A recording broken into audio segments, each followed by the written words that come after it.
அனைவருக்கும் வணக்கம். இப்ப இருக்கிற இந்த சூழல்ல இந்த தொழில்நுட்ப வாய்ப்பை பயன்படுத்தி பரவலா பல இடங்கள்ல இருக்கிறவங்களும் நம்ம முகம் பார்த்து நம்மளோட அனுபவங்களையும், வாழ்க்கைக்கு தேவையான விஷயங்களையும் பகிர்ந்துக்கிறதுக்கான ஒரு நுட்பம் நம்ம கையில கிடைச்சிருக்கு. சரியான வகையில பயன்படுத்தி நம்ம வாழ்க்கையில இப்ப இருக்கிற இடத்துல இருந்து உருப்படி மேம்படுறதுக்கு என்னவோ அத நம்ம கத்துக்க தயாரா இருக்கோம். நிறைய பேர் தெரிஞ்ச முகங்களா இருக்கீங்க. பெரும்பாலான இவங்க எல்லாமே கொஞ்சம் ஏற்கனவே தெரிஞ்ச முகங்களும் இருக்கீங்க. மகிழ்ச்சியா இருக்கு. இந்த மாதிரியான தொடர் பயிற்சிகள் இணைய வழியாவும் நேரடியாகவும் நடத்தி நிறைய மக்களை ஒரு ஆரோக்கியமான வாழ்க்கைக்கு எடுத்துட்டு போற திரு அஜய் பிரகாஷ் அவர்களுக்கு ஒரு நன்றியும் வணக்கம் சொல்லி இந்த நிகழ்வை துவங்கிடலாம். ஒரு சுருக்கமான அறிமுகத்தில் ஆரம்பிக்கலாம். என்னுடைய பேர் செந்தில்குமரன். சொந்த ஊர் கோயம்புத்தூர். கோவை மாவட்டத்துல பிறந்து வளர்ந்தது. பெரும்பான்மை நகர்பகுதியில தான். ஒரு இயற்கை விவசாய பயிற்சி கொடுக்குற நபர் இப்போ நகர்பகுதியில பிறந்து வளர்ந்தவர். என்னுடைய விடுமுறை காலம் இப்ப எப்படி அரையாண்டு முழு ஆண்டு விடுமுறைகள் வருது பள்ளிகள்ல, இந்த மாதிரி என்னோட விடுமுறை காலங்கள் முழுக்க முழுக்க நண்பர்களோட சொந்தக்காரங்களோட தோட்டங்கள்ல தான் செலவு பண்ணோம். அங்க ஆடு மாடு பாத்துக்கிறது, என்னென்ன வேலை இருக்கோ அத்தனை வேலையும் செஞ்சுட்டு இருப்போம். பயிர் அறுவடை பண்றது, தட்டைப்பயிறு பச்சை பயிர் அறுவடை பண்றதாகட்டும், வைக்கோல் போர் எடுக்கிறது, இந்த மாதிரியான வேலைகள் செஞ்சு அதுல இருந்து நமக்கு ஒரு ஒரு சின்ன வயசுல இருந்து ஒரு சின்ன படிப்பினை கிடைச்சிட்டே இருந்துச்சு. அப்புறம் அது ஒரு கல்லூரி பருவம்னு வரும்போது விவசாயத்துக்கு அடுத்து இயற்கை வேளாண்மைன்னு ஒண்ணு இருக்குது. இப்ப நம்மாழ்வார் ஐயான்னு ஒருத்தர் இருக்காரு. அப்ப நம்மாழ்வார் ஐயாவை பத்தி படிக்கிறதுக்கான வாய்ப்பு கிடைச்சது. புத்தகங்கள் வாயிலாகவும், வீடியோ வாயிலாகவும் நம்மாழ்வார் ஐயாவோட செயல்பாடுகளையும், அவர் சொல்ற கருத்துக்களையும் உள்வாங்கிக்கிற வாய்ப்பு கிடைச்சது. அப்பதான் நமக்கு ஒரு அடுத்த கட்டமா ஒரு விழிப்பு, வேளாண்மையில இயற்கை வேளாண்மைன்னு ஒண்ணு இருக்குது அப்படின்ட்டு. அப்ப அவரோட பேச்சுகளை முதல்ல கவனிக்கும் போது ஒரு நம்மாழ்வாருங்கிற ஒருத்தர் ஒரு தாடி விட்டுட்டே சட்டை போடாம ஒரு வயசானவர் சொல்றாரு ஏதோ. அந்த பார்வையில தான் முதல்ல பார்த்தோம். பார்க்கும்போது அவர் பார்க்கிற அவரோட தோற்றத்துக்கும் அவரோட பேச்சுக்கும் சம்மந்தம் இல்ல. ரொம்ப வித்தியாசமா இருக்குது. அப்புறம் அவர பத்தி தேடி படிக்க ஆரம்பிக்கிறோம். இவரு ஏதோ சட்டை போடாம ஒரு வேட்டி கட்டிட்டு, தாடி வச்சு சுத்திட்டு இருக்கிற ஒருத்தர் மாரி இருக்குது. ஆனா, அவரு அரசாங்கத்தோட பல்கலைக்கழகத்துல 4 வருஷம் விவசாயம் படிச்சு பட்டம் பெற்றவர். அதுவும் முழுக்க முழுக்க 4 வருஷம் ரசாயன வேளாண்மை தான். படிச்சு முடிச்சோனே அரசாங்கத்தோட 158 ஏக்கர் வேளாண் research centre agri research centre இருக்கு. வேளாண் ஆராய்ச்சி பண்ணை தூத்துக்குடியில இருக்கு. 158 ஏக்கர் பண்ணையில 6 வருஷம் சயின்டிஸ்டா ஒர்க் பண்ணியிருக்கிறாரு. இப்போ அவரோட பேச்ச இன்னும் கொஞ்சம் கூடுதல் கவனமா பார்க்க தோணுது. ஏன்னா ஒரு நபர் 4 வருஷம் கெமிக்கல் தான் படிச்சிருக்காரு. 6 வருஷம் சயின்டிஸ்டா கெமிக்கல்ல தான் ஒர்க் பண்ணியிருக்காரு. இப்ப இவரு ஒரு விஷயத்த பத்தி பேசுறாருன்னா 10 வருஷம் அனுபவத்துல ஒருத்தர் பேசுறாரு. அது மட்டும் இல்லாம பின்புலம் சிறு வயதிலிருந்து வேளாண்மை சார்ந்த குடும்பம் தான். இப்ப அவரோட பேச்சுகளையும், வீடியோவையும், புத்தகங்களையும் படிக்கும்போது இன்னும் கூடுதல் ஒரு ஆர்வம் ஏற்படுது. அது தொடர்ச்சியா அவரோட எழுத்துக்களையும், அவரோட பயிற்சிகளையும் அட்டெண்ட் பண்றதுக்கான வாய்ப்பு கிடைச்சது. நான் பொறியியல் தான் படிச்சேன். இன்ஸ்ட்ருமென்டேஷன் படிச்சோம். படிச்சு முடிக்கிற காலங்கள்ல இறுதி ஆண்டு ஃபைனல் இயர் எல்லாமே ஐயாவோட பண்ணைகளுக்கு வாலண்டரியா போயிட்டு வர்றது. நம்மாழ்வார் ஐயா பண்ணைக்கு. படிச்சு முடிச்சு சில மாதங்கள் வேலை. அதுக்கப்புறம் நம்மாழ்வார் ஐயாவோட பண்ணை கரூர் மாவட்டத்துல மொத்தம் 55 ஏக்கர் மானாவாரி காடு. சுக்கா பூமி எதுக்குமே ஆகாதுன்னு ஒதுக்குற நிலம் மக்கள்னால. அதை எடுத்து அதை இயற்கை வழியில அங்க விளைவிக்க கொண்டு வர்றது, கால்நடைகள் இருக்க வைக்கிறது, மனிதர்களுக்கான உணவை விளைவிக்கிறது, அதை சவாலா எடுத்து பண்ணி கொண்டு வந்தாங்க. இது நமக்கு இன்னும் கொஞ்சம் ஒரு தாக்கத்தை ஏற்படுத்துச்சு. ஒரு ஈடுபாடு ஏற்படுத்துச்சு. அதுக்கப்புறம் முழு நேரமா வேலையெல்லாம் விட்டுட்டு நம்மாழ்வார் ஐயா கூடயே இணைஞ்சுக்கிட்டோம். ஒரு 5 ஆண்டுகளுக்கு மேல அங்கேயே தங்கி இருந்தோம். அங்க வானகத்துல கிடைச்ச ஒரு அனுபவம். அதன் பிறகு தமிழகம் முழுக்க பரவலா நிறைய பேர் வீட்டு தோட்டம் அமைச்சு தர்றது, மாடி தோட்டம் அமைச்சு தர்றது, அதை பயிற்சி கொடுக்க சொல்லி கூப்பிடுவாங்க. அப்புறம் பெரும் நிலப்பரப்புல பண்ணை வடிவமைப்பு, பண்ணை உருவாக்க வேலைகள், இந்த வேலைகள்லாம் செஞ்சு கொடுத்துட்டு இருந்தோம். அடுத்தது வானகம் தமிழக அரசு பழங்குடி மக்களுக்காக வேலை செய்யற நிறைய தனியார் அமைப்புகள் இருக்காங்க. அது மட்டும் இல்லாம வனத்துறை இருக்காங்க, ஃபாரஸ்ட் டிபார்ட்மெண்ட். இப்ப Tamil Nadu state government forest department வர்றாங்க வானகத்துக்கு. பழங்குடி மக்களுக்கு இயற்கை விவசாய பயிற்சி கொடுங்க அப்படின்ட்டு. நம்மளை பொறுத்த வரைக்கும் அரசாங்கம்னா ரசாயன பரிந்துரைப்பாங்க, ரசாயன பயிற்சி கொடுப்பாங்க.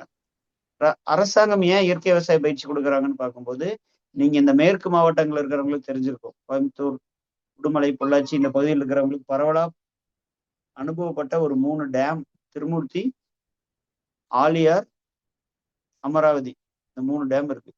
இந்த 3 டேமோட வாட்டர் கேட்ச்மெண்ட் ஏரியா தான். அதாவது நீர்பிடிப்பு மலை கிராமங்கள்ல தான் வேலை செஞ்சோம். என்ன காரணம்னா, கீழ இருக்கக்கூடிய அந்த டேம்ல இருக்கக்கூடிய மீன் இறைச்சிகளை உணவா எடுக்கும்போது, அந்த இறைச்சியை சோதிச்சு பார்க்கும்போது, பூச்சிக்கொல்லிகளோட எஞ்சிய நஞ்சு அதுல இருக்குது.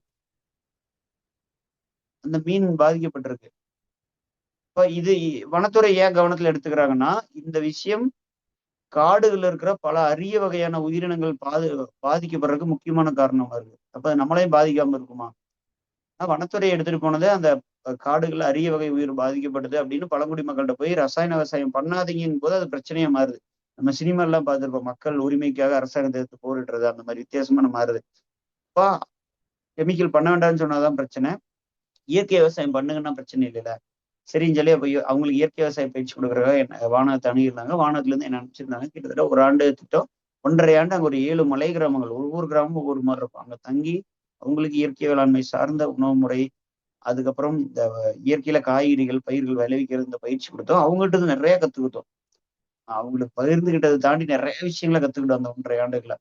அப்ப நம்மளோட பயணத்துல இங்க சூலூர்ல வந்து செஞ்சோலை அப்படிங்கிற பேர்ல, கோவை மாவட்டம் சூலூர்ல செஞ்சோலைங்கிற பேர்ல இயற்கை வேளாண் வாழ்வியல் பயிற்சி பண்ணி நடத்திட்டு இருக்கோம்.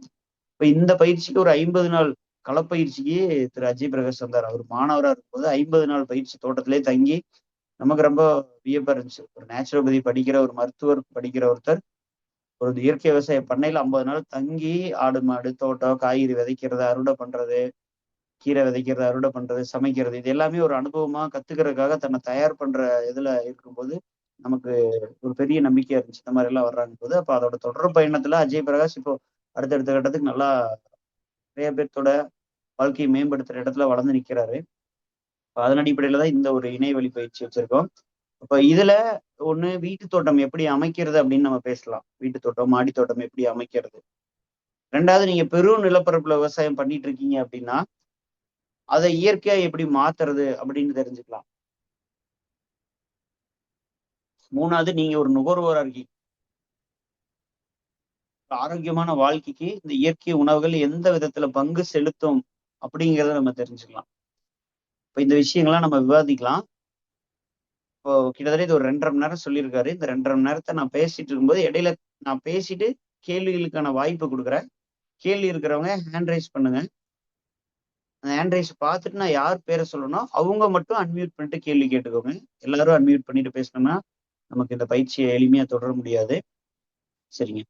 இப்போ முதல் விஷயம் இயற்கை வேளாண்மை ஏன் வேணும் அப்படிங்கிற கேள்விதான் எல்லாத்துக்குள்ளேயும் ஆழமா பதியணும். எப்படி அப்படிங்கிறது யார் விதைச்சாலும் விதை முளைக்கும்.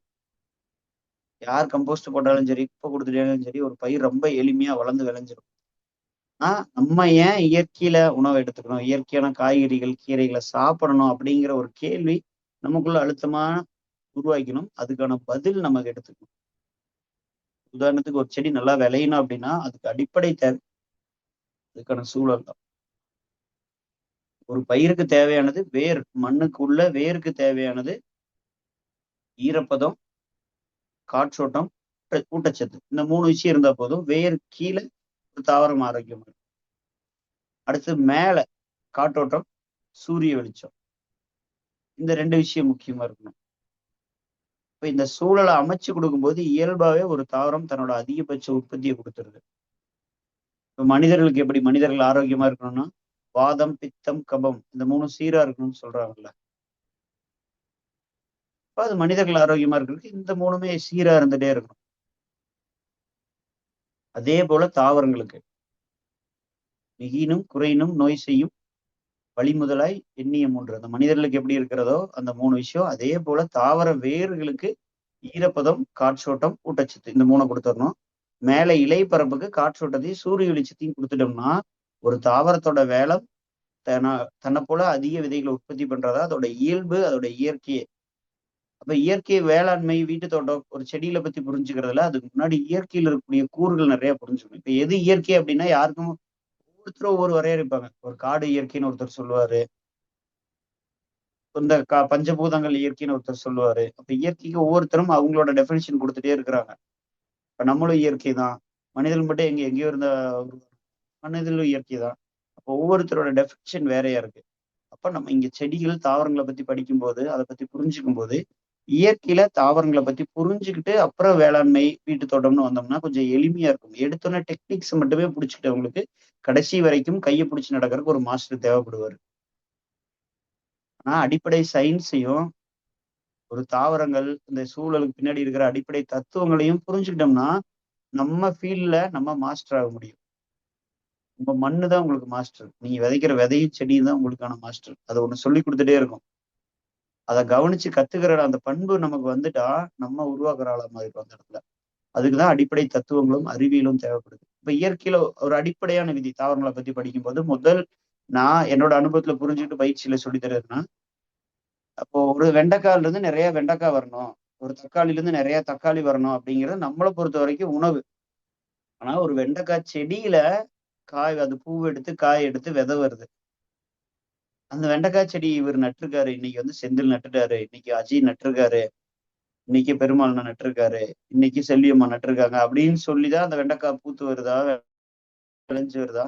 கிடையாது. அந்த விதையை பொறுத்த வரைக்கும் தன்னோட வாழ்வு விதை முளைச்சு வரணும். தன்னை போல நிறைய விதைகள் இங்க உற்பத்தி பண்ணிட்டு இறந்து போயிடும். இந்த சூழல்ல தான் உற்பத்தி பண்ற விதைகள் தன்னை விட சிறப்பா வாழணும். இப்ப ஜெனட்டிக்கலா அடாப்டேஷனு அதுல சீட்ல ரெஜிஸ்டர் பண்ணிட்டே இருக்கும். அது எல்லா உயிருக்கும் போது மனிதர்களுக்கும் அதேதான். அப்படிதான் நம்ம அடுத்த வாரிசு நம்மளோட நல்லா இந்த பூமியில வாழணுங்கிறதுக்காக தான் ஓடிட்டே இருக்கும். இப்ப இயற்கை விதி என்னன்னா, எந்த உயிர் அடுத்த தலைமுறையை பாதுகாக்க வேண்டிய சுமை குறைவா இருக்கோ அதோட இனப்பெருக்கம் அதிகமா இருக்கும். எந்த உயிர் தன்னோட அடுத்த தலைமுறையை பாதுகாக்க வேண்டிய சுமை அதிகமா இருக்கோ அதோட இனப்பெருக்கம் குறைவா இருக்கும். இப்ப இதன் அடிப்படையில பார்க்கும்போது உதாரணத்துக்கு மாடுகள் எடுத்துக்கலாம். இப்ப சிரமப்பட்டுதான் இருக்கும்.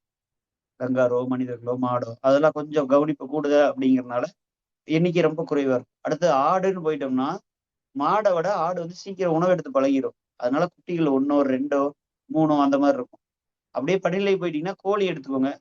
கோழிக்கு அடுத்த தலைமுறைக்கு உணவு ஊட்ட வேண்டிய வேலை இல்லை. சும்மா கொத்தி அமிச்ச போது அதுவே சாப்பிட்டுரும். அது நிறைய பெருகிக்கும். அப்படியே படிநிலையில வரும்போது ஒரு ஒரு தாவரம் ஒரு பயிர் ஒரு மாமரம் வருது அப்படின்னா திரும்பவும் அதுல வர்ற இப்ப எல்லாம் சீசன் மாம்பழம் மாங்காய் நமக்காக கிடையாது. ஒரு மாமரம் தன்னை போல நிறைய விதைகளை இந்த பிரபஞ்சத்துல உற்பத்தி பண்றதுக்கான வேலை தான் இந்த சூரிய ஒளிச்சேர்க்கை நடக்கிறதாகட்டும் பள்ளிக்கூடத்துல படிச்ச அத்தனை அறிவியலுமே. அப்ப அதுக்கு தேவையான சூழலை ஏற்படுத்தும் போது தாவரங்கள் இயல்பாவே நிறைய உற்பத்தி பண்ணும். ஏன்னா தான் அடுத்த தலைமுறையை பாதுகாக்க வேண்டிய சுமையே கிடையாது. ஒரு மாமரம் மாம்பழத்தை விட்டதுக்கு அப்புறம் அது செடியா வளரும் போது அந்த செடி இளஞ்செடியை போய் பாதுகாக்க வேண்டிய வேலை மாமரத்துக்கு இருக்கா? கிடையாது. இப்ப இயற்கையின் விதி இயல்பாவே ஒரு தாவரம் தங்களை வேகமா பெருக்கிக்கும். அப்ப நமக்கு அது கொடுக்கணும். ஒரு சூழல் கொடுக்கணும். அந்த சூழல்ங்கிறத நான் முதல்ல சொன்னது. வேருக்கு ஈரப்பதமும் காற்றோட்டமும் ஊட்டச்சத்தும் கொடுக்கணும். இலைப்பரப்புக்கு காற்றோட்டத்தையும் வெளிச்சத்தையும் கொடுத்துட்டே இருக்கணும். இந்த விஷயம் இருந்துச்சுன்னா போதும் மத்த எல்லாமே நடந்துரும். இப்ப இத நம்ம அடிப்படையா நல்ல விளைச்சல் வரணும் அப்படிங்கிற ஒரு தத்துவத்துல புரியும் போது முதல் விஷயம் மண்ணை வளப்படுத்தணும். நம்ம ஊட்டச்சத்து அப்படிங்கிறது அதுதான். அது நீ வீட்டு தோட்டமா இருக்கலாம், மாடி தோட்டமா இருக்கலாம், பெரும் நிலப்பரப்பு எல்லாமே இருக்கலாம். முதல் விஷயம் நம்ம மண்ணை வளப்படுத்தணும். 2வது விதைகள். நீங்க காய்கறி தோட்டமாகட்டும், ஒரு ஒரு தென்னங்கன்று நடுறீங்க, மாங்கன்று நடுறீங்க. விதைகள் வந்து தரமான விதைகளா இருக்கணும். நல்ல தாய் செடியில இருந்து தேர்ந்தெடுத்த விதைகளா இருக்கும். அதுதான் விளைச்சலை தீர்மானிக்கும். 3வது சீசன். பருவம் பொருந்தி வர்ற பட்சத்துல அது நல்ல விளைச்சலை கொடுக்கும் கண்டிப்பா. பருவம் பொருந்தல அப்படின்னா விளைச்சல்ல மாறும். பூச்சி நோய் தாக்குதல பிரச்சனை ஏற்படும். 4வது சாகுபடி முறை. அதாவது மண் எப்படி அமைக்கிறோம்? எந்த பயிருக்கு எதை இடையில நடுறோம்? ஊடு பயிரா, கலப்பு பயிர் சாகுபடியா, நீர்ப்பாசனம் நீர்ப்பாசன அமைப்பு எப்படி சொட்டு நீரா, ஸ்பிரிங்லரா, தண்ணி பாய்ச்சறமா? இது வந்து சாகுபடி முறை. ஏதோ ஒண்ணோட ஒண்ணு இன்டகிரேட் பண்ணியிருக்கோம் நம்ம. ஒரு மாடுனா ஒரு மரம் இருக்கும். மரத்தடியில மாட்டை கட்டியிருப்போம். மாட்டு எருவு அந்த மரத்துக்கு போட்டிருப்போம். அந்த மரம் அந்த சீசன்ல மாவோ, கொய்யாவோ ஏதோ ஒண்ணு கொடுக்கும். இது ஒரு சுழற்சி. இது ஒரு சாகுபடி முறை. இந்த மாதிரி இன்டகிரேட் பண்ணிக்கிறத சாகுபடி முறைன்னு சொல்றோம். அப்ப இந்த 4 கூறுகள் ரொம்ப முக்கியம். ஒரு நிலத்துல விளைச்சல் நல்லா இருக்கிறதுக்கு. 1 மண் வளம், 2வது விதைகள். விதைகள்னா பயிர்கள் மட்டும் இல்ல. நீங்க கோழி வளர்த்த போறீங்கனாலும் வாங்கி வளர்த்துற அந்த தாய் வித்து இருக்குல்ல, அது தரமானதா இருக்கணும். ஒரு ஆடே வாங்க போறீங்க அப்படின்னா, சும்மா கறிக்குன்னு வாங்குறது வேற, வளர்ப்புக்கு வாங்குறது வேற.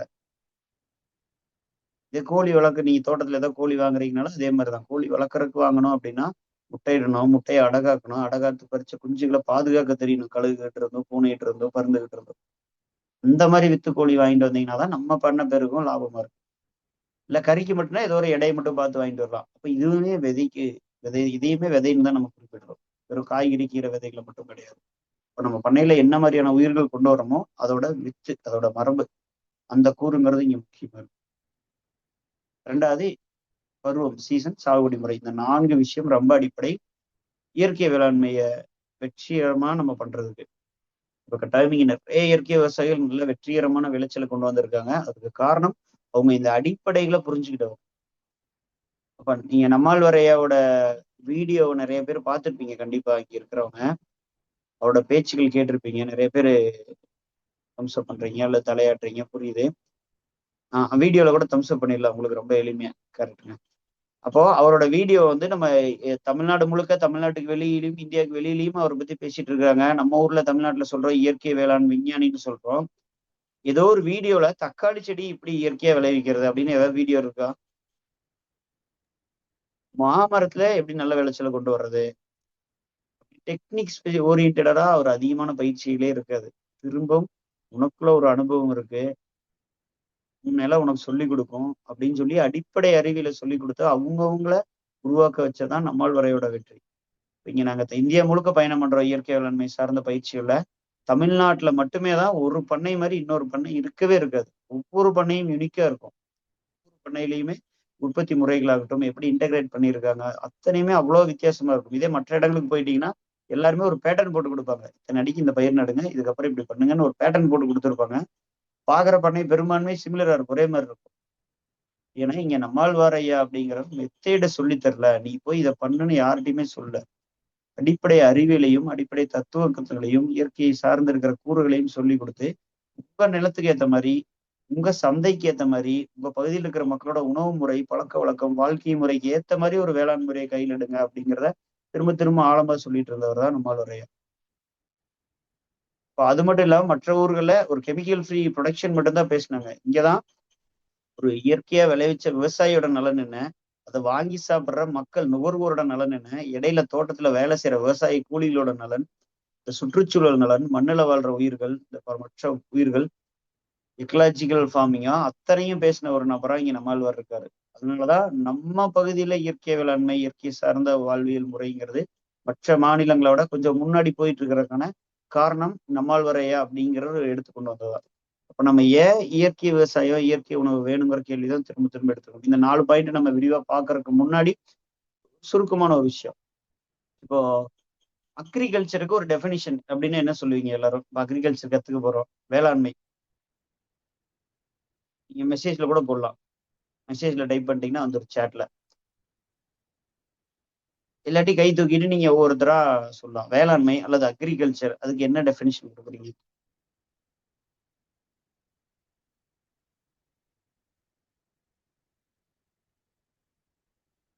சொல்ல யாருனாலும் சொல்லலாம். இல்லாட்டி ஹேண்ட் ரைஸ் பண்ணுங்க, நான் பேர் சொல்றேன், ஒருத்தர வாய்ப்பு கொடுக்கலாம். வீடியோல ஹேண்ட் ரைஸ் பண்ணாலும் ஓகே. இல்லாட்டி ஹேண்ட் ரைஸ் செலக்ட் பண்ணுங்க.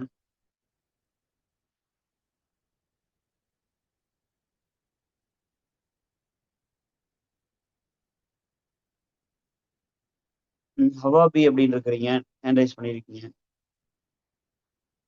நம்மளுக்கான உணவு உற்பத்தி பண்றது சார்.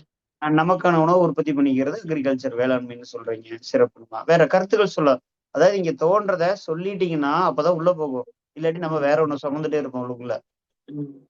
உங்களுக்கு தோன்றதை பகிர்ந்துக்கோங்க.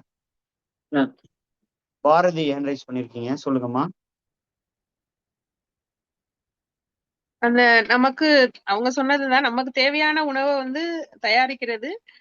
அதுல வந்து எந்த ஒரு மண்ணை கெடுக்காமலோ இல்ல சுற்றி உள்ள அந்த இயற்கை வளங்களையோ நம்ம ஸ்பாயில் பண்ணாம அதை இன்னும் மேம்படுத்திக்கிட்டு அதுல நமக்கு தேவையான உணவை தயாரிச்சுக்கணும் அப்படின்றது அப்படிங்கிறது உங்களோட கருத்து. சரிங்க. வேற யாரும் கருத்து சொல்றவங்க இருந்தா சொல்லலாம். இன்னும் கொஞ்சம் பேர் தான் கருத்து சொல்றீங்க, நீங்களா அன்மியூட் பண்ணிட்டு சொல்லிடலாம். கருத்து இருக்கிறவங்க அன்மியூட் பண்ணிட்டு. வாழ்க வளமுடன் ஐயா. வணக்கம்மா சரோஜம்மா, சொல்லுங்கம்மா. ஐயா, நான் என்ன நினைக்கிறேன்னா, நம்மளும் பலனடைஞ்சு நம்மளை சுத்தி இருக்கிறவங்களும் பலனடையணும். அது வந்து இயற்கையான முறையில இருக்கணும். அம்மா கொஞ்சம் அர்த்தத்துக்கு நெருக்கி வந்துட்டாங்க. அப்ப வேளாண்மைக்கு நம்ம பல அர்த்தம் சொல்லிட்டு இருக்கோம். கிட்டத்தட்ட 2000 வருஷத்துக்கு முன்னாடி திருக்குறள்ல சொன்ன அர்த்தம் தாளா வேளாண்மை அப்படிங்கிறதுக்கு என்ன அர்த்தம் சொல்றாங்கன்னா, வேளாண்மை அப்படிங்கிற அர்த்தத்தை அவங்க தாளாண்மை இல்லாதான் வேளாண்மை பேடிக்கை வாளாண்மை போல் கெடும் அப்படின்னு சொல்றாங்க. அதாவது தாளாண்மை அப்படின்னா தன்னைத்தானே பாத்துக்கிறது அப்படிங்கிறாங்க. இதுல வேளாண்மைக்கான அர்த்தம் என்ன சொல்றாங்கன்னா, பிறருக்கு வழங்குதல், பிறருக்கு உதவி செய்தல் அப்படிங்கிற அர்த்தத்தை தான் திருக்குறள்ல வேளாண்மைக்கான வார்த்தையா சொல்றாங்க. இப்ப தாளாண்மை அப்படின்னா தன்னைத்தானே பாத்துக்கிறது. இந்த வார்த்தை வந்து கிட்டத்தட்ட 2000 வருஷத்துக்கு முன்னாடி பழக்கத்துல இருந்த வார்த்தை. இப்பவும் பழக்கத்துல இருக்கும் அந்த வேளாண்மைங்கிற வார்த்தை. தாளாண்மை இல்லாதான் வேளாண்மை அப்படின்னா என்ன அர்த்தம்னா, தாளாண்மைனா தன்னைத்தான் பாத்துக்கிறது, வேளாண்மைனா பிறருக்கு வழங்குதல், பிறருக்கு உதவி செய்தல். அதாவது என்ன சொல்றாங்கன்னா, ஒருத்தன் தன்னையே பார்த்துக்க முடியாத நிலைமையில இருக்கிறவன் இன்னொருத்தனுக்கு வழங்க போனால் அதான் தாளாண்மை இல்லாதான் வேளாண்மை. அவனோட நிலைமை எப்படி இருக்கும்னா, பேடி கை வாளாண்மைக்கு போல் கெடும். பேடினா பயந்தாங்குழி, நமக்கெல்லாம் தெரியும், பயக்கிறவன். பயந்து இருக்கிறவன் வாழை வச்சுட்டு போர்ல போன என்ன நடக்கும், எப்படி அவன் கெட்டு போகணும் அந்த மாதிரி நடக்குமாமா. தன்னைத்தான் பார்த்துக்க முடியாம இருக்கிறவன் பிறருக்கு உதவி செய்ய போனால் அதுதான் தாளாண்மை இல்லாதான் வேளாண்மை, பெய்டி கை வாளாண்மை போல் கெடும். அதுதான் இங்க நடந்திருக்கு. இங்க காலங்காலமா இங்க நமக்கு இருந்தது என்னன்னா, ஹியூமன் சென்டர்ட் அக்ரிகல்ச்சர், அதாவது மனிதர்கள் மையப்படுத்தப்பட்ட வேளாண்மையா இருந்துச்சு. அதாவது உற்பத்தி பண்றவங்க, அதை ப்ராசஸ் பண்றவங்க, வாங்கி சாப்பிட்றவங்க, இப்படி அனைத்து தரப்புல இருக்கிற மக்களும் நல்லா இருக்கணும் அப்படிங்கிறதா மனிதர்கள் மையப்படுத்தப்பட்ட வேளாண்மை, ஹியூமன் சென்டர்ட் அக்ரிகல்ச்சரா இருந்துச்சு. இது எப்போ இது பிசினஸா மாறுச்சோ அப்போ இது மார்க்கெட் சென்டர்ட் அக்ரிகல்ச்சரா மாறுச்சு, சந்தை மையப்படுத்தப்பட்ட வேளாண்மையா மாறுது. இப்ப சாதாரணமா இருக்கு, ஒரு தென்னை மரம் இருக்குன்னா அதுல சல்ஃபாஸ்னு ஒரு மருந்து கட்டுவாங்க வேர்ல. ஏன்னா அது ஒரு வண்டு வந்து தென்னை மரத்தை சாப்பிட்டுருச்சுன்னா அந்த வண்டு அந்த மரமே அழிஞ்சிரும், அது வரக்கூடாதுங்கிறதுக்காக சல்ஃபாஸ்னு ஒரு கெமிக்கல் அதை இளநி மரத்துலயோ தென்னை மரத்துலயோ கட்டுவாங்க. வேரை பிச்சு வேர்ல ஒரு சின்ன ஒரு 1/4 லிட்டரோ 100 ml வேர்ல கட்டிட்டாங்கன்னா அது ஒரு 10 நிமிஷத்துக்கு 1/4 மணி நேரத்துல உறிஞ்சு மேல எடுத்துக்கும். அதை கட்டிட்டீங்கன்னா அடுத்த 3 to 4 மாசத்துக்கு அதுல தேங்காயோ இளநியோ எடுக்கக்கூடாது. அந்த நஞ்சு அதுல இருக்கும் அப்படியே. இது மனிதர்களுக்கு ஆபத்து ஏற்படுத்தக்கூடிய நஞ்சு. அடுத்த 3-4 மாசத்துக்கு அதுல இளநியோ தேங்காயோ வெட்டக்கூடாது. இது கவர்மெண்ட் ரூலா இருந்துச்சு. அதுக்கப்புறம் மக்கள் அப்படி கேட்கல, அப்ப கட்டி அப்படியே இளநீ இறக்கி கொண்டு வருவாங்க. இப்ப நமக்கு பிடிக்கிற இளநீ என்ன ஆகும், நமக்கு அது நோய் ஏற்படுத்தக்கூடியதா மாறுது. அதனால இப்ப அரசாங்கம் சல்ஃபாஸ் அப்படிங்கிற அந்த ரசாயனத்தை விவசாயத்துல பயன்படுத்த தடையே பண்ணிட்டாங்க. ஏன்னா மக்கள் இதை சரியா ஃபாலோ பண்றது இல்லைங்கிறனால. நம்ம இங்க நினைச்சு பாத்தீங்கன்னா நம்பவே முடியாது, அந்த அளவுக்கு நடந்துட்டு இருக்கு வேளாண்மையில. உங்களுக்கு அரசாங்கம் அதோ ரசாயனத்தை பரிந்துரைக்கிற வேளாண் துறையே தடை செய்யப்பட்ட ஒரு சல்ஃபாஸ்ன ஒரு மாத்திரைய மருந்த திரவ வடிவத்துல தென்னை மரத்தை கட்டிட்டு இருந்தாங்க. இப்ப கேட்டா மனசுக்கு ரொம்ப பயமா இருக்கு. நிறைய கிராமங்களை பயணிக்கும் போது கத்திரிக்காய் ஒரு மாத்திரையை உடைச்சு ஒரு கத்திரிக்காய் செடிக்கு 1/2 மாத்திரை வைக்கலாங்களாமா. செடியில வேர் புழு தண்டு புழு வரக்கூடாதுங்கிறக்காக. ஏன்னா அந்த விஷம் தண்டுல செடியில ஏறிச்சுன்னா புழு பூச்சி அதை சாப்பிடாது. நீங்க தென்னை மரத்துக்காச்சும் 4 மாசம், ஆனா கத்திரிக்காய் காய்ப்பு எடுக்கிறதுக்கு 4 மாசத்துல முடிஞ்சிருமே செடியே. அப்ப அந்த சல்ஃபாஸ் உடம்புல போய் என்ன ஆகும், நீங்க எப்பயோ கொஞ்ச நாள் கழிச்சு தலைவலிக்கும், எங்கேயோ பிரச்சனை வரும். நம்ம நினைச்சிட்டு இருப்போம் டிவி பார்த்தா தலைவலிக்குது, மொபைல் பார்த்தாலும் தலைவலிக்கும், அதுக்காக டிவி மொபைல் பார்த்தா தலைவலிக்காதுன்னு சொல்ல வரல. நம்ம இதனாலதான் பிரச்சனைன்னு நினைச்சிட்டு இருப்போம். ஆனா அதுக்கு காரணம் இந்த மாதிரி பல வகையான ரசாயனங்களா இருக்கும். இதுதான் ஹியூமன் சென்டர்ட் அக்ரிகல்ச்சர் இல்லாம மார்க்கெட் சென்டர்ட் அக்ரிகல்ச்சர். இதை வாங்கி திங்கிறவன் எங்கேயோ தானே இருக்கான். இவனுக்கு என்ன ஆகுதுங்கிற நினைப்பு இல்லாம ஏன் தோட்டத்துல ஏன் பயிர் நல்லா இருந்தா போதும், ஒரு லாபம் கிடைச்சா போதும் அப்படின்னு விவசாயி மனநிலையை மாத்த வச்சிருக்குல்ல, இதுதான் சந்தை மையப்படுத்தப்பட்ட வேளாண்மை. இப்படி மாறும்போது இங்க விவசாயி மேல மட்டும் வரல, விவசாயியும் அழிஞ்சிட்டு இருக்கிறாங்க, வாங்கி சாப்பிட்ற நுகர்வோரும் அழிகிறாங்க, சுற்றுச்சூழலும் அழிஞ்சிட்டே இருக்குது. இப்ப இந்த சங்கிலியே பிரச்சனை ஏற்படுத்திட்டு இருக்குது. சரி, இப்போ நம்ம இயற்கை உணவு சார்ந்து இருக்கிற நண்பர்களும் இப்ப கூடி இயற்கை விவசாயத்தை பத்தினால நம்ம பேசுறோம். ஆனா நம்மாழ்வார் ஐயாவும் உலகம் முழுக்க இருக்கிற இயற்கை வாழ்வியலாளர்கள், இயற்கை மருத்துவர்கள், இயற்கை வேளாண் விஞ்ஞானிகள் 2010 இத்தாலியில கூடியிருக்காங்க. வேர்ல்டு ஸ்லோ ஃபுட் கான்ஃபரன்ஸ் அப்படிங்கிற தலைப்புல நடத்தினாங்க. இந்த உலகம் வந்து வேகமா போயிட்டு இருக்குது, எதை நோக்கி வேகமா போயிட்டு இருக்குது, ஆனா இதை நிறுத்தணும். வேர்ல்டு ஸ்லோ ஃபுட் கான்ஃபரன்ஸ் நடத்தினாங்க. அங்க அவங்க சொன்னது என்னன்னா, வேளாண்மைக்கான நிறைய டெஃபினிஷன் கொடுத்தாங்க. மக்களோட உணவு எப்படி இருக்கணும், ஆரோக்கியமா இருக்கணும், எப்படி இருக்கணும், நிறைய வரையறை கொண்டு வராங்க. அங்கிருந்து நம்மால் நிறைய விஷயங்கள் இங்க கொண்டு வந்து சேர்த்தாங்க. அதுல ஒண்ணு பிக்சல் 6Aங்கிறவங்க ஹேண்ட் ரைஸ் பண்ணிருக்கீங்க, ஏதாச்சும் டவுட்டுங்களா, இல்ல தெரியாம ஹேண்ட் ரைஸ் பண்ணிருக்கீங்களா? சரிங்க. அப்போ அவங்க சொன்னது என்னன்னா, அக்ரிகல்ச்சர் இஸ் கேசனாமிக் அப்படிங்கிறாங்க உலக அளவில் இருக்கிற வல்லுநர்கள் கூடி. வேளாண்மை என்பது அக்ரிகல்ச்சர் இஸ் கேசனாமிக், அதாவது வேளாண்மை என்பது குடலியல் சம்பந்தப்பட்டது அப்படிங்கிறாங்க. நீங்க உங்க நிலத்துல என்ன விளைவிக்கிறீங்க அப்படிங்கிறது உங்களோட குடலியல், உங்களோட செரிமான மண்டலம் சார்ந்தது.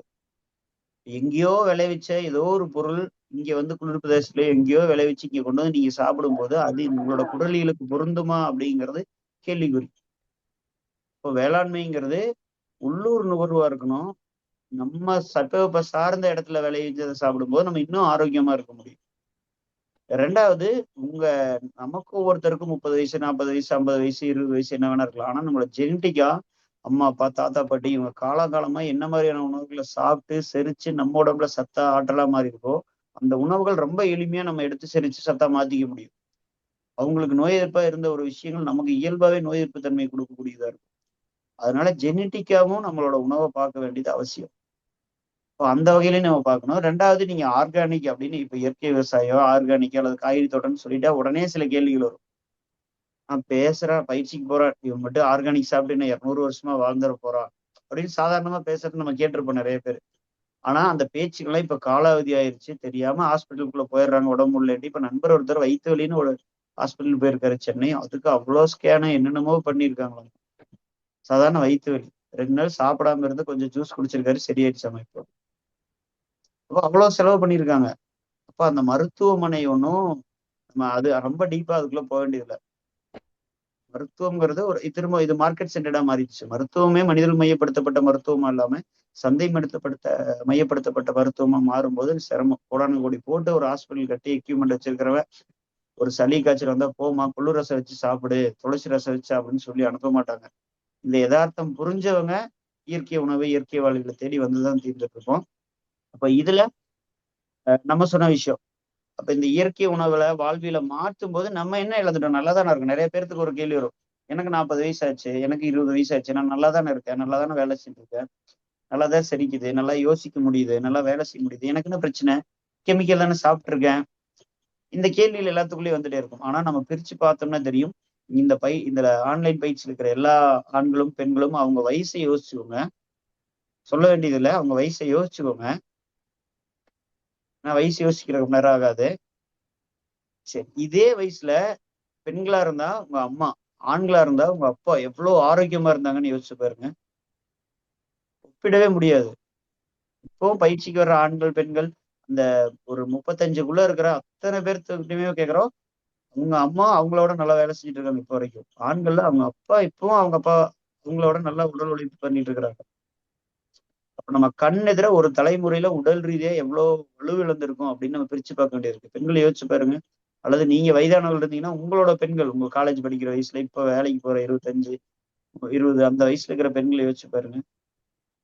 இந்த ஒரு தலைமுறையில நம்ம கண் எதிர மிக வலு இழந்த ஒரு தலைமுறை நம்ம பார்த்துட்டோம். உடல் ரீதியா, மன ரீதியாவுமே தான். ஏதோ டெக்னாலஜிக்கலா என்னென்னமோ பண்றாங்க, அது மட்டும் சிந்தனை திறன் வளர்ச்சி கிடையாது. ஒரு பிரச்சனை வந்துச்சுன்னா எப்படி ஹேண்டில் பண்றாங்க, ஒரு விஷயத்தை எப்படி அணுகுறாங்க, ஒரு விஷயத்த பார்த்தோன்னா நல்லது கெட்டதுன்னு நம்பாம எப்படி அவங்க பரிசீலிச்சு பாக்குறாங்க, இதெல்லாமே சிந்தனை திறன் தான். இப்ப இதுவுமே காலங்காலமா இழந்துட்டு இருக்கிறோம்.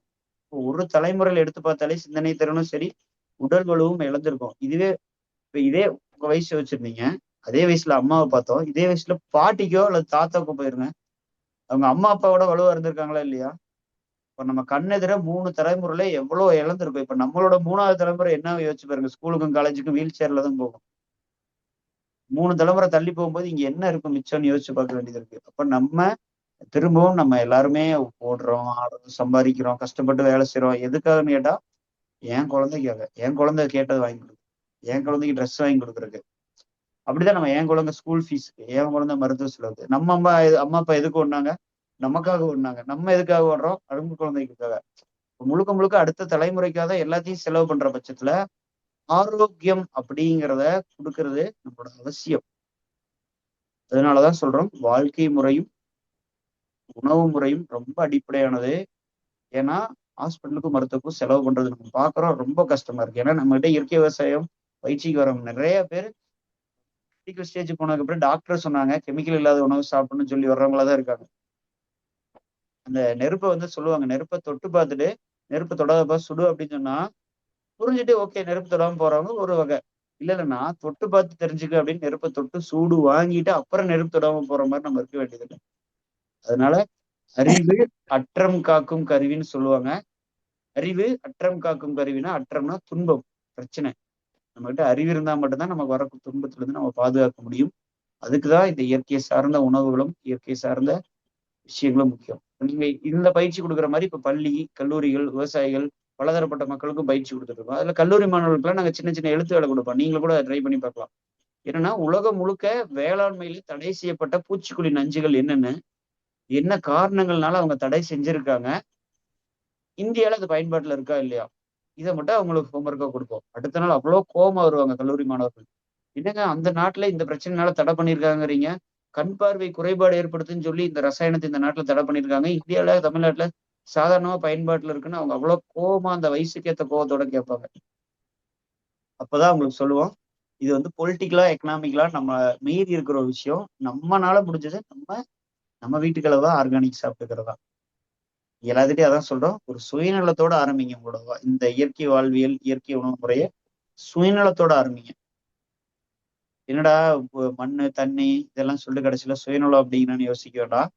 சுயநலம்னா என்னன்னா, சுயமா தான் நல்லா இருக்கணும். நான் நல்லா இருக்கனால என் உடல் ரீதியா மன ரீதியா ஆரோக்கியமா இருக்கிறவன் நான் நல்லா இருக்கேன்.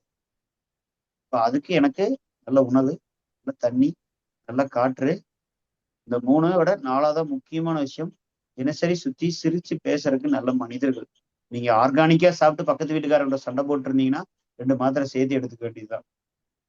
அப்ப தினசரி மகிழ்ச்சியா நேரத்தை செலவிடுறதுக்கான சுத்தி நண்பர்களையும் பக்கத்து வீட்டுக்காரங்களையும் சம்பாரிச்சு வைக்க வேண்டியது ரொம்ப முக்கியமான விஷயம். இது எல்லாம் சேர்ந்தா நமக்கு ஆரோக்கியம்.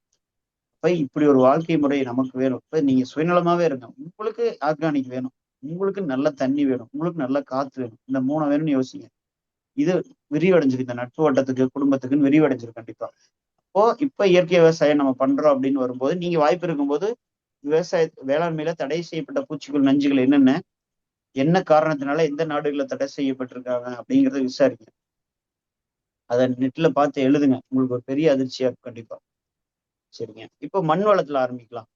இப்போ வீட்டு தோட்டம், மாடி தோட்டம், ஏன்னா நிறைய பேர் இப்ப மாடி தோட்டம் போடுறவங்க இருப்பீங்க கண்டிப்பா. ஏன்னா மருத்துவம் சார்ந்த பயிற்சிகளை நகர்பகுதியை சேர்ந்தவங்களா இருப்பீங்க. மாடி தோட்டத்துல இருந்து நம்ம ஆரம்பிக்கலாம். மாடி தோட்டம் அப்படிங்கும்போது முதல் விஷயம் கொஞ்சம் நல்லா வெளிச்சம் கிடைக்கிற மாதிரி இடமா இருக்கணும் ஒண்ணு. 2வது கண்டெய்னர். நீங்க எந்த மாதிரி கண்டெய்னர் தேர்ந்தெடுக்க போறீங்க, ஒரு யூடியூப்லயோ அல்லது ஏதாவது பத்திரிகையில பார்த்து ரொம்ப செலவு உயர்ந்த ஒரு கண்டெய்னர் வாங்கிடாதீங்க கண்டிப்பா. பழைய ஒரு 20 லிட்டர் பெயிண்ட் டப்பா எல்லாம் கிடைக்கும், ஒரு 90 ரூபா 100 ரூபான்னு கிடைக்கும். அந்த மாதிரி டப்பா வாங்கிட்டீங்கன்னா உங்களுக்கு ரொம்ப செலவு கம்மி, தாங்கும்.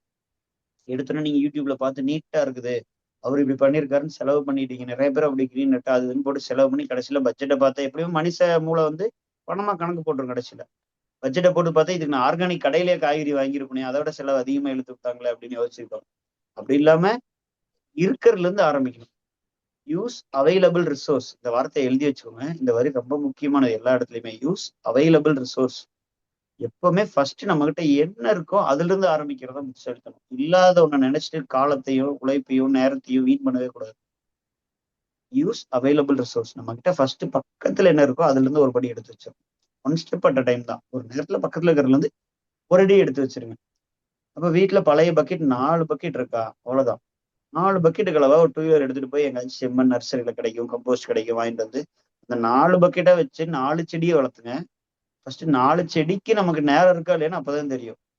நிறைய பேர் எடுத்தோம்னா ஒரு 50 பேக் வச்சிருவாங்க, வச்சுட்டு அப்ப தண்ணி ஊத்த முடியல, அதை பண்ண முடியல, இதை பண்ண முடியலன்னு பாதி வேஸ்டா போயிடும், பாதி உழைப்பு வீணா போயிடும். அதனால சின்ன சின்னதா ஆரம்பிக்கணும். ஃபர்ஸ்ட் எண்ணிக்கை. முதல் விஷயம் என்ன சொல்றேன்னா இடத்தேர்வு. அடுத்தது கண்டெய்னர் வந்து குறைவு 5ல இருந்து 10 மட்டும் எடுங்க ஆரம்பத்துல. அதிகபட்சம் 10, குறைஞ்சபட்சம் 5 எடுத்துக்கோங்க. கண்டெய்னர் எடுத்துக்கணும். கண்டெய்னர் எடுத்ததுக்கு அப்புறம் அதை தரைமட்டத்துல வைக்கக்கூடாது. மாடிகள்ல வச்சாலும் சரி, கீழே தரையில வச்சீங்கன்னாலும் சரி, கண்டெய்னர் வந்து தரையோட தரையா வைக்கவே கூடாது. தரையிலிருந்து ஒரு 1/2 அடியாச்சும் உயரமா இருக்கணும் கண்டிப்பா. அதாவது நீங்க தண்ணி ஊத்தும் போது அதுல அளவுக்கு மீறி நிக்கிற தண்ணி கசியறக்காக கீழே ஒரு துளை போடுவோம். அந்த கண்டெய்னர்ல வந்து கீழே ஒரு ஹோல்ஸ் போட்டுருவோம் கண்டிப்பா. கீழே அந்த ஒரு அடி 1.5 அடி உயரம் இருக்கிற ஒரு கண்டெய்னர் எடுத்தீங்கன்னா கீழே பாட்டம்ல இருந்து ஒரு 1 இன்ச் ஹைட்ல ஒரு அங்குலம் உயரத்துல ஒரு சின்ன ஹோல்ஸ் போட்டுக்கணும். எதுக்காகனா தண்ணி ஊத்திட்டே இருக்கும்போது அளவுக்கு மீறி தண்ணி ஊத்தும் போது உள்ள காற்றோட்டம் இல்லாம போயிடுச்சுன்னா, செடியோட வேருக்கு காத்தோட்டம் இல்லாம போயிடுச்சுன்னா செடி அழுகி போயிடும். அப்ப அளவுக்கு மீறி இருக்கிற தண்ணி கீழே ட்ரெயின் ஆகிறதுக்கான ஒரு சின்ன அந்த துளை போட்டுக்கணும். அப்ப அந்த துளையிலிருந்து வடிகிற அளவுக்கு மீறி இருக்கிற தண்ணி கண்டெய்னருக்கு அடியிலே நின்றுச்சுன்னா நம்மளோட ஃப்ளோர் டேமேஜ் ஆயிரும். நீங்க மாடி தோட்டம்லாம் நல்லா போட்டிருப்பீங்க, ஒரு 5 வருஷம் கழிச்சு சீலிங்ல எங்கேயோ தண்ணி கசிகிற மாதிரி இருக்கும்பீங்க. இப்ப வீட்டுல மத்தவங்க எல்லாம் முடிச்சு திட்ட ஆரம்பிச்சிருவாங்க. அன்னைக்கே மாடி தோட்டம் வேண்டாம்னு சொன்ன கேட்டையாப்பா, ரூஃப் எல்லாம் தண்ணி விழுதுமா. அதனால கட்டாயம் இது விளையாட்டு போல நினைச்சுக்க வேண்டாம். மாடி தோட்டம் பண்றவங்க மாடியில இருந்து 1/2 அடி உயரத்துல கண்டெய்னர் வச்சுக்கோங்க. ஒரு செங்கல் ஒரு 3 அடிக்கு ஒரு செங்கல் வச்சுட்டு அது மேல பழைய சென்ட்ரிங் பலகை வச்சுட்டு அதுக்கு மேல கண்டெய்னர் வச்சுக்கோங்க. காத்தோட்டம் ஏற்படும். 1. 2வது கண்டிப்பா நான் சொன்ன துளைகள் இருக்கணும். அளவுக்கு மீறி இருக்கிற தண்ணி வடியிருக்கான துளை. 3வது உள்ளுக்குள்ள கலக்க வேண்டிய மண் எப்படி இருக்கும்னா, ரொம்ப களிமண்ணாவும் இல்லாம ரொம்ப சரள மண்ணாவும் இல்லாம 2 கலந்து இருக்கணும். கலந்து இருக்கிற மண்ணா எடுத்துட்டு வந்துருங்க. அந்த மண்ணு கூட சம அளவு கம்போஸ்ட் அல்லது வெர்மி கம்போஸ்ட், மக்கிய எரு அல்லது மண்புழு உரம், மண்புழு எரு, இந்த 2ல ஏதோ ஒன்று எடுத்துக்கணும். மண்ணு ஒரு சட்டி எடுத்துருக்கீங்கன்னா கம்போஸ்டோ அல்லது வெர்மி கம்போஸ்டோ அது ஒரு சட்டி போட்டு நல்லா கலக்கிருங்க. கலக்குனதுக்கு அப்புறம் நம்ம கிட்ட மண்ணும் மக்கிய எருவும் கலக்கின எரு, மண் எரு கலவை தயாரா இருக்குது. 2வது நம்ம வீடுகள்ல கிடைக்கக்கூடிய சிறு சிறு இலதல குப்பைகள், தாவர கழிவுகள், வீட்டுக்கு முன்னாடி ஒரு மரத்துல கூட்டிட்டோம்னா மர இலைகள், இந்த மாதிரி நம்ம வீட்டை ஒட்டி நகர்பகுதியை ஒட்டி கிடைக்கக்கூடிய தாவர கழிவுகளை வாங்கி நல்லா சின்ன சின்ன துண்டுகளா வெட்டி எடுத்து வச்சுக்கோங்க. அல்லது சின்ன துண்டுகளா கிடைச்சா இன்னும் எளிமை. இப்போ மக்கக்கூடிய தாவர கழிவுகள், இன்னொரு பக்கம் மண்ணும் எருவும் கலந்த கலவை. இதை வந்து சாண்ட்விச் மாடல்ல அடுக்கிட்டு வரும். நீங்க எடுத்துட்ட கண்டெய்னர்ல சாண்ட்விச் மாடல்னா ஒரு மண்ணும் எருவும் கலந்தது, அதுக்கு மேல இலதல குப்பைகள், அதுக்கு மேல மண் எரு கலவை. இப்படி ஒரு 3 இன்ச் ஒரு 3 அங்குலம் அல்லது 3 விரல் கடை அளவுக்கு உயரம் இருந்தா போதும். இப்படி அடுக்கடுக்கா வச்சுட்டு, சாண்ட்விச்னாலே என்ன அர்த்தம்னா அதிகம், நிறைய அடுக்கடுக்கா வச்சுட்டே வர்றது. இந்த சாண்ட்விச் கோர்ஸ்னா ஒரு 6 மாசம் அதிகமா காலேஜ் போயிட்டு வருவாங்க. போனவங்களுக்கு தெரிஞ்சிருக்கும். சாண்ட்விச்னா சேர்த்து. அப்ப சாண்ட்விச் நம்ம எதை சொல்றோம், அடுக்கடுக்கா வச்சுட்டு வரணும். ஒரே இதை தொடர்ச்சி எல்லாமே கலந்து வச்சுட்டே வர்றது சாண்ட்விச். இந்த மாடல் வச்சிடணும். வச்சுட்டு கடைசியில வந்ததுக்கு அப்புறம் எடுத்தோன்னே நீங்க மாடி தோட்டம் பண்ணி முடிச்சதுக்கு அப்புறம் உடனே விதைச்சிடக்கூடாது. கட்டாயமா மேல இருந்து ஒரு 1/2 அடிக்கு, அந்த கண்டெய்னர் ஒரு 1.5 அடி இருக்குன்னா மேல இருந்து 1/2 அடியோ அல்லது 1/4 அடிக்கு கேப் விட்டு அதை ஃபில் பண்ணி முடிச்சதுக்கு அப்புறம் கிச்சன்ல எதெல்லாம் முளைக்கக்கூடிய விதைகள் இருக்குன்னு பாருங்க. இப்ப இது எல்லாத்துக்கும் புரிஞ்சிச்சுங்களா? சொன்ன விஷயம் இப்ப சாண்ட்விச் மாடல்ல அடுக்கணும் அப்படிங்கிறது புரிஞ்சு அப்படின்னா ஒரு தம்ஸ் போட்டுருங்க. முடிச்சு. நன்றி. சரி, அடுத்தது கிச்சன்ல முளைக்கக்கூடிய விதைகள் என்ன இருக்கும்? நீ சமையலுக்குன்னு வாங்கி வச்சிருக்கீங்க, முளைக்கக்கூடியது அப்படின்னா அப்படியே மெசேஜ்ல டைப் பண்ணி பார்க்கலாம். வெந்தயம் முளைக்கும், அவரைக்கொட்டை முளைக்கும், கடுகு தாளிக்கிறேன், கடுகு முளைக்கும், சோம்பு கிச்சன்ல வச்சிருக்கீங்க சோம்பு முளைக்கும், மல்லி முளைக்கும், பச்சை பயிறு,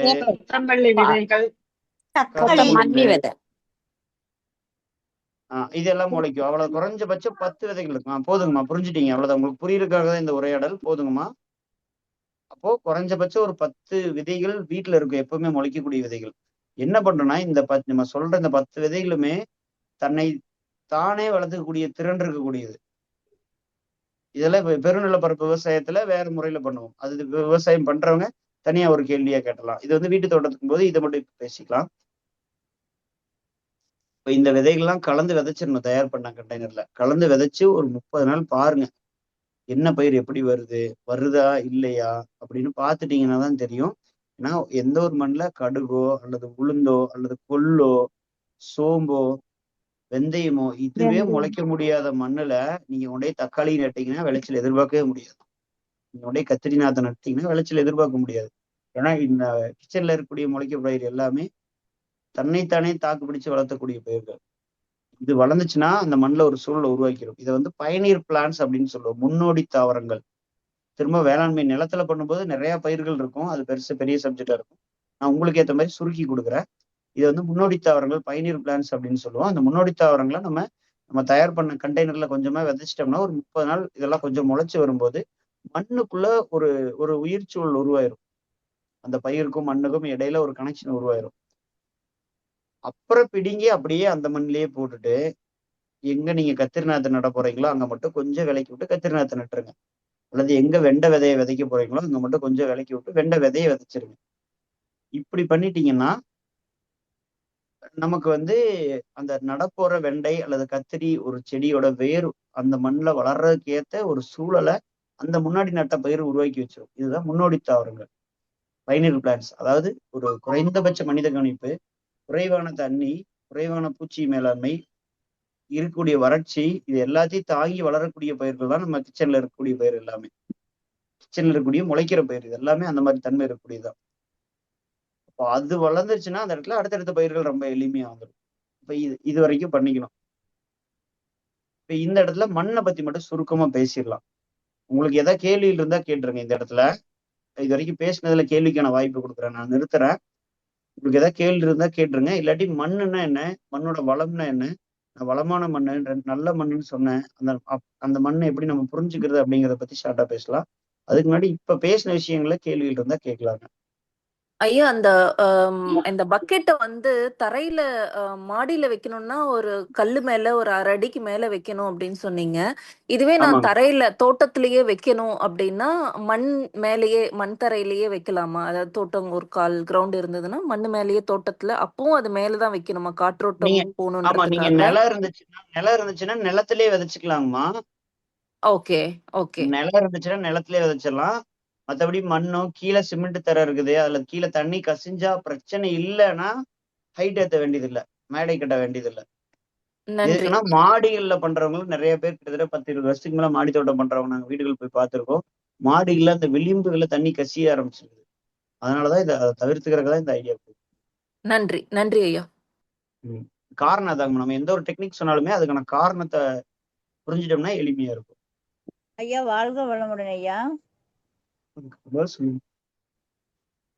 ஐயா நீங்க இந்த வீட்டுல இருக்கிற அந்த விதைகள்லாம் விதைச்சிட்டு அதை வந்து கொஞ்சம் கொஞ்சம் புடுங்கிட்டு மீதி அப்படியே சென்டர்ல நட சொல்றீங்க, கத்திரி தக்காளி இந்த மாதிரி. அது அதுக்குள்ள இருக்கும்போது அந்த சத்தெல்லாம் அதையும் எடுத்து இந்த செடிக்கு தேவையான சத்து எப்படிங்க ஐயா வரும்? அதை பிடுங்கி அங்கேயே போட்டுறணுங்கம்மா. ஃபுல்லா பிடுங்கிடணுங்களா? ஆமா, வேரோட பிடுங்கி அந்த மண்ணிலேயே போட்டுறணும்.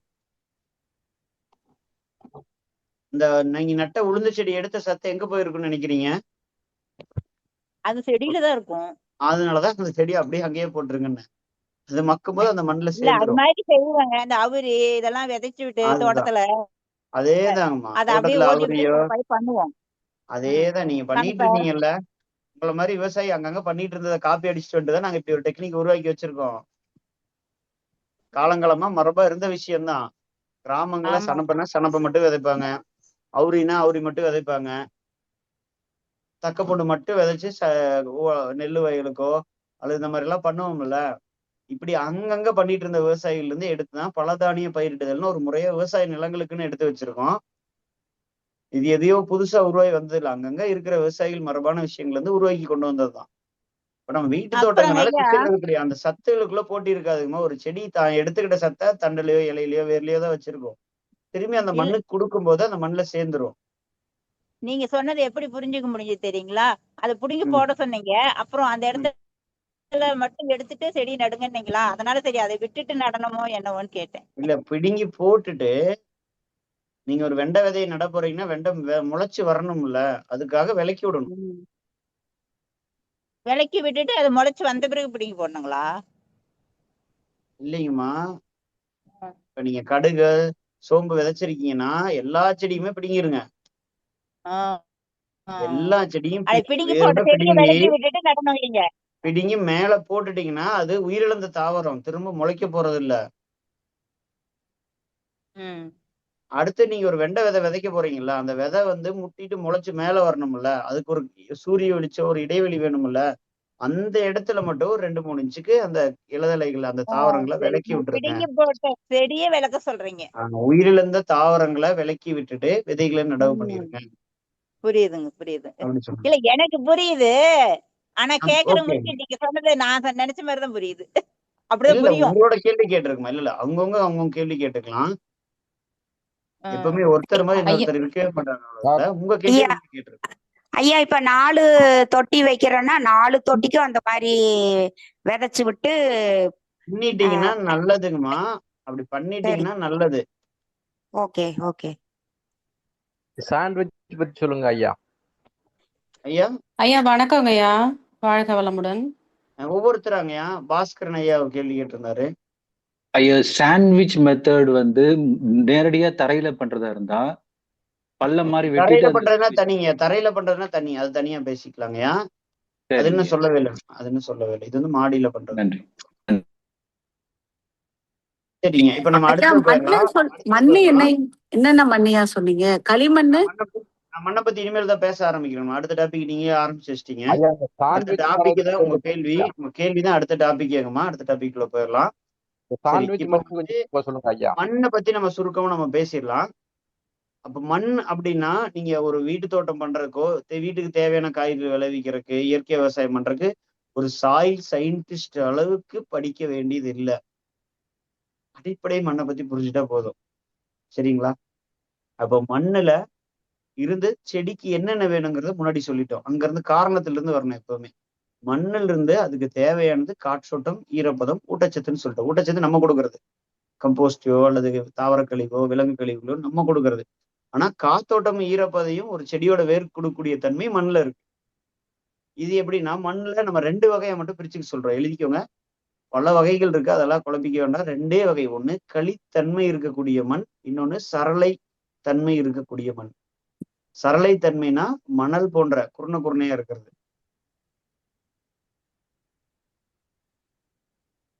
களித்தன்மை இருக்கக்கூடிய மண், சரளத்தன்மை இருக்கக்கூடிய மண், இந்த 2 மட்டும் பிரிச்சுக்கோங்க. களித்தன்மை நிறைய பேர் கருப்பா இருந்தா களிமண் அப்படின்னு நினைச்சுக்கோ. அப்படி கிடையாது. செம்மண்லயும் களி இருக்கும். செம்மண் காட்டுல மழை பெஞ்சதுக்கு அப்புறம் நடந்தீங்கன்னா செருப்பு சிக்கிக்கும், கால் சிக்கிக்கும், உள்ள போகும். அதுக்கு களித்தன்மை. அப்ப களிங்கிறது நிறத்தை குறிப்பிடுறது இல்லை, ஒரு தன்மை. ராகி களி, கம்மங்களி சொல்றாங்களா, சாப்பாடு ரொம்ப குழஞ்சு போச்சுன்னா களி மாதிரி ஆயிடுச்சு அப்படிங்கிறாங்க. அப்படியே ஏதாச்சும் மிளகா தாளிச்சு போட்டு இல்லைங்க இது களி இல்லை பொங்கல்னு சொல்லி மேட்ச் பண்ணிடுவீங்க ஒரு சிலர். அப்போ அதுதான் அந்த குழஞ்சு போகுது இல்ல, அதுதான் அந்த களித்தன்மைன்னு சொல்றோம். 2வது சரளத்தன்மை அப்படிங்கிறது மணல் மணலா குருணையா இருக்கிறது. இந்த 2 தன்மைக்கும் ஒரு செடியோட வேருக்கு என்ன கிடைக்குது அப்படின்னா, களித்தன்மை இருக்கக்கூடிய மண்ணுல நீர் பிடிப்பு தன்மை அதிகமா இருக்கும், காற்றோட்டம் இருக்காது. இதுவே சரள மண்ணுல காற்றோட்டம் இருக்கும், ஆனா நீர்பிடிப்பு தன்மை இருக்காது. இதுதான் 2க்கு வித்தியாசம். Clay soil water holding capacity இருக்கும், சாண்டி சாயில் மணல் மணலா இருந்துச்சுன்னா வாட்டர் ட்ரைனிங் கெப்பாசிட்டி இருக்கும். காற்றை கொடுக்கும், தண்ணி பிடிச்சி வச்சுக்காது. தண்ணி பிடிச்சி வச்சு ஈரத்தை கொடுக்கும், ஆனா காற்றத்தை கொடுக்காது. ஆனா செடியோட வேருக்கு என்ன 2மே வேணும். அதுதான் இரு மண் பாங்கு அப்படின்னு சொல்லுவாங்க. இந்த காலத்துல நிலங்கள்ல களிமண் பூமியில சரளையை கொட்டி உழவு ஓட்டுவாங்க. செம்மண் சரளையா இருந்துச்சுன்னா களிமண்ணை கொட்டி உழவு ஓட்டுவாங்க. இது வந்து அந்த கால ரொம்ப வருஷமா இருந்த ஒரு பழக்கம். பெரும் நிலப்பரப்புல இப்ப அப்படி பண்ண முடியறது கிடையாது. இப்பெல்லாம் குளத்து மண்ணெல்லாம் எடுக்க முடியாது கிடையாது. இன்னொரு மண்ணை கொண்டு வந்தெல்லாம் அப்பெல்லாம் ஒரு 5 ஏக்கர்னா 1/2 ஏக்கர் தான் தண்ணி பாய்ச்சி விவசாயம் பண்ணிட்டு இருப்பாங்க. மீதி எல்லாம் மானாவாரியா ஆடு மாடு மேய்ஞ்சிட்டு இருக்கு. இப்ப காலம் மாறுறதுக்கு ஏற்ற மாதிரி அப்படியே பழைய முறையை காப்பி பண்ணிட்டு இருக்க முடியாது கண்டிப்பா.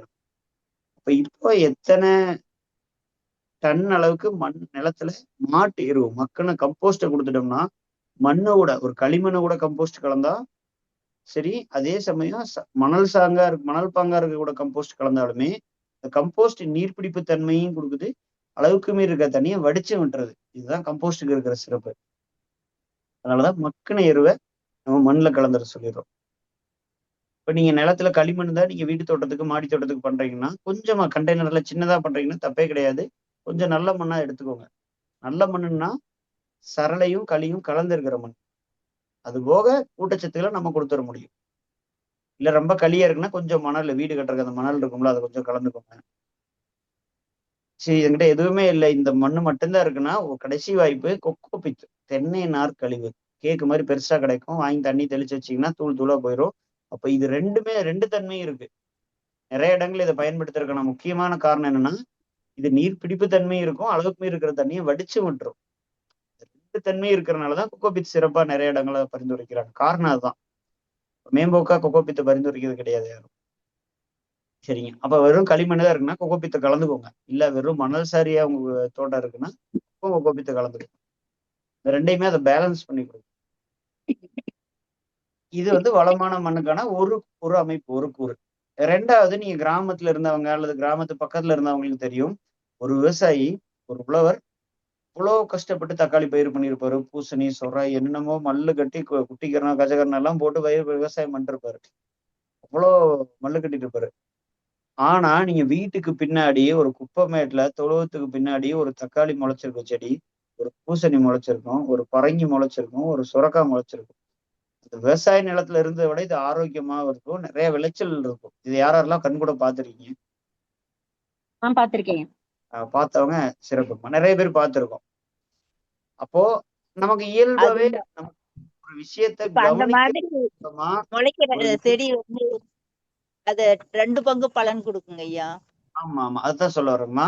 இப்ப நமக்கு இயல்பாவே இருந்த ஒரு அறிவு ஒரு விஷயத்த கவனிக்கிறதன் மூலமா கத்துக்கிறதுங்கிற ஒரு இயல்பை சில தலைமுறைகளை நம்ம இழந்துட்டு வந்துட்டு இருக்கோம். இதெல்லாம் நம்ம கவனிக்க வேண்டிய விஷயம்.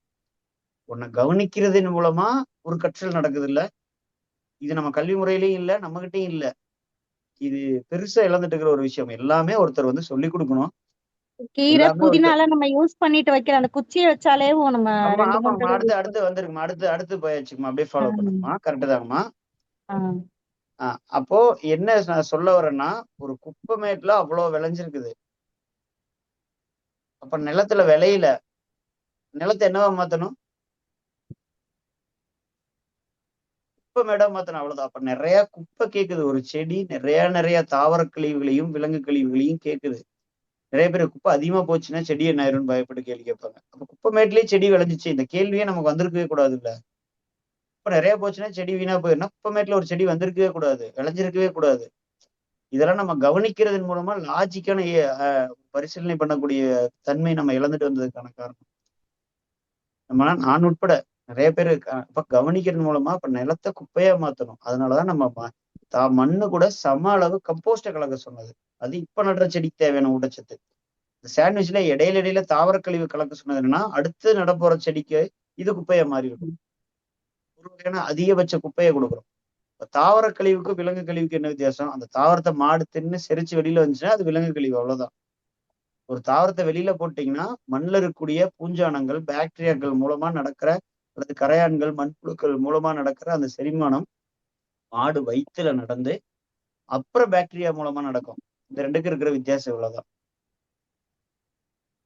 இப்ப ஒரு தாவர கழிவு அல்லது விலங்கு கழிவு நல்லா மக்கி எருவா அந்த மண்ணில் சேர்க்கும். இதுதான் குப்பைமேட்டை பத்தி நம்ம பேசுறது மூலமா புரிஞ்சுக்கிறோம். இப்போ குப்பைமேட்டுல ஒரு செடிக்கு தேவையான ஈரம் இருந்திருக்குது, செடிக்கு தேவையான சத்து இருந்திருக்குது, காற்றோட்டம் கிடைச்சிருக்குது, அது தேவையான வெளிச்சத்தை நோக்கி செடி போயிருச்சு, விளைஞ்சிருச்சு, அவ்வளவுதான். இப்போ முதல்ல நம்ம ஆரம்பிச்சது தானே ஆரம்பிச்ச இடத்துக்கு வந்தாச்சு. ஒண்ணு, குப்பைமேட்டை பார்த்து கத்துக்கிட்டாச்சு. ரெண்டாவது விஷயம் என்னன்னா, இப்ப நான் சொன்ன இருமண் பாங்க எப்படி புரிஞ்சுக்கலாம்னா, ஒரு கையளவு ரொம்ப சேராவும் இல்லாம ரொம்ப வரமண்ணாவும் இல்லாம ஒரு கைப்பிடி அளவு மண்ணை எடுத்துக்கணும். நீங்க கற்பனை பண்ணிக்கோங்க எல்லாரும். கைப்பிடி அளவு மண்ணை எடுத்து நல்லா இறுகி பிடிச்சிட்டு விட்டீங்கன்னா கையில அப்படியே கொழுக்கட்டை மாதிரி நின்றுச்சுன்னா களித்தன்மை நல்லா இருக்குன்னு அர்த்தம். விட்டோன்னு தூளா போச்சுன்னா சரள அதிகமா இருக்குன்னு அர்த்தம். இது வந்து இயல்பா ரொம்ப ஒரு பதமான ஈரத்துல ஒரு புட்டு பதத்துல இருக்கிறத. இப்ப நம்ம மனித உயரத்துல நின்றுட்டு இறுகி போன தரையில விட்டீங்கன்னா கொழுக்கட்டை மாதிரி நின்னது கீழே விழுந்து தூளா போயிருச்சுன்னா, கொழுக்கட்டை மாதிரி நிற்கும் போது களி, கீழே விழுந்தா தூள், அப்ப ரெண்டுமே இருக்குன்னு அர்த்தம். மேல பிடிக்கும் போதே தூளா போயிருச்சுன்னா களி இல்லைன்னு அர்த்தம். மேல பிடிச்சா கொழுக்கட்டை, விட்டீங்கன்னா கீழே விழுந்து ஒரு துண்டா உடஞ்சு விழுகுது அப்படின்னா களி அதிகமா இருக்குன்னு அர்த்தம். இது வந்து இயல்பா மண்ணை பார்த்து தெரிஞ்சுக்கலாம். இப்ப இது எல்லாமே ஒரு விவசாய நிலத்திலேயோ கிராமத்திலேயோ குப்பைமேட்டையோ மண்ணு கூடயோ புழங்குனவங்களுக்கு, அதாவது பயன்பாட்டுல இருந்தவங்களுக்கு, அந்த வாழ்க்கையில் இருந்தவங்களுக்கு நான் சொல்ற விஷயத்த புரிஞ்சுக்க முடியும். ஆனா அப்படி இல்லாதவங்களுக்கு புரிஞ்சுக்கணுங்களுக்கு ஏத்த மாதிரிதான் ஒரு முறையை எடுத்து வச்சிருக்கோம். ஒரு மண் வளமான மண் அப்படின்னா அது ஒரு 3 தன்மைகளை பூர்த்தி பண்ணணும். அப்பதான் அது வளமான மண்ணா இருக்கும். அந்த 3 தன்மைகளை ஒரு பயிற்சி வடிவமா நம்ம எடுக்கிறோம். அதை எழுதிக்கோங்க. வளமான மண்ணிற்கான 3 அடிப்படை தன்மைகள். 3 properties of the fertile soil.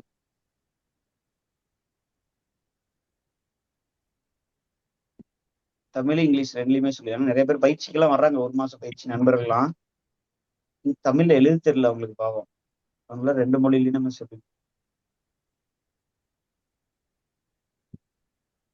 3 properties of the fertile soil.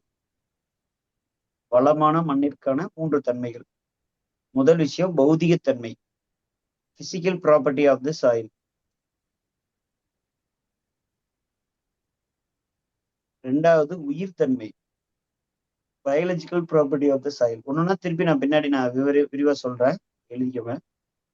இன்னும் பௌதிகத்தன்மை, physical property of the soil. ரெண்டாவது உயிர்த்தன்மை, biological property of the soil. மூணாவது வேதித்தன்மை, chemical property of the soil. இந்த 3 ப்ராப்பர்ட்டியும் ஒரு மண்ணுல மேம்பட்டுச்சுன்னா, அதிகமாச்சுன்னா அந்த மண்ணு வளமா இருக்குன்னு அர்த்தம்.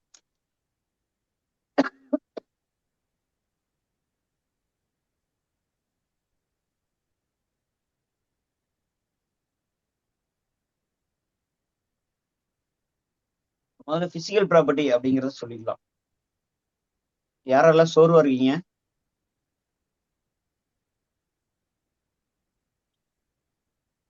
இந்த மண்ணை பத்தி பேசும்போது ஒரு விடுகதையில இருந்து ஆரம்பிச்சிடலாம், சரிங்களா? ஒரு சின்ன விடுகதை நம்மாழ்வார் பேச்சுல கேள்விப்பட்டிருப்பீங்க. என்னன்னா, காயான பிறகு பூவாவது எது, பழமான பிறகு காயாவது எது? ஆன்சர் தெரிஞ்சவங்க ஹேண்ட் ரைஸ் பண்ணுங்க பார்க்கலாம். இது விடுகதை. விடுகதைனா லாஜிக்கா யோசிக்க கூடாது. நீங்க விடுகதைனா லாஜிக்கா யோசிக்க கூடாது. இதுதான் பதிலா அப்படிங்கிற மாதிரி இருக்கும். அதுக்கு பேர் தான் விடுகதை.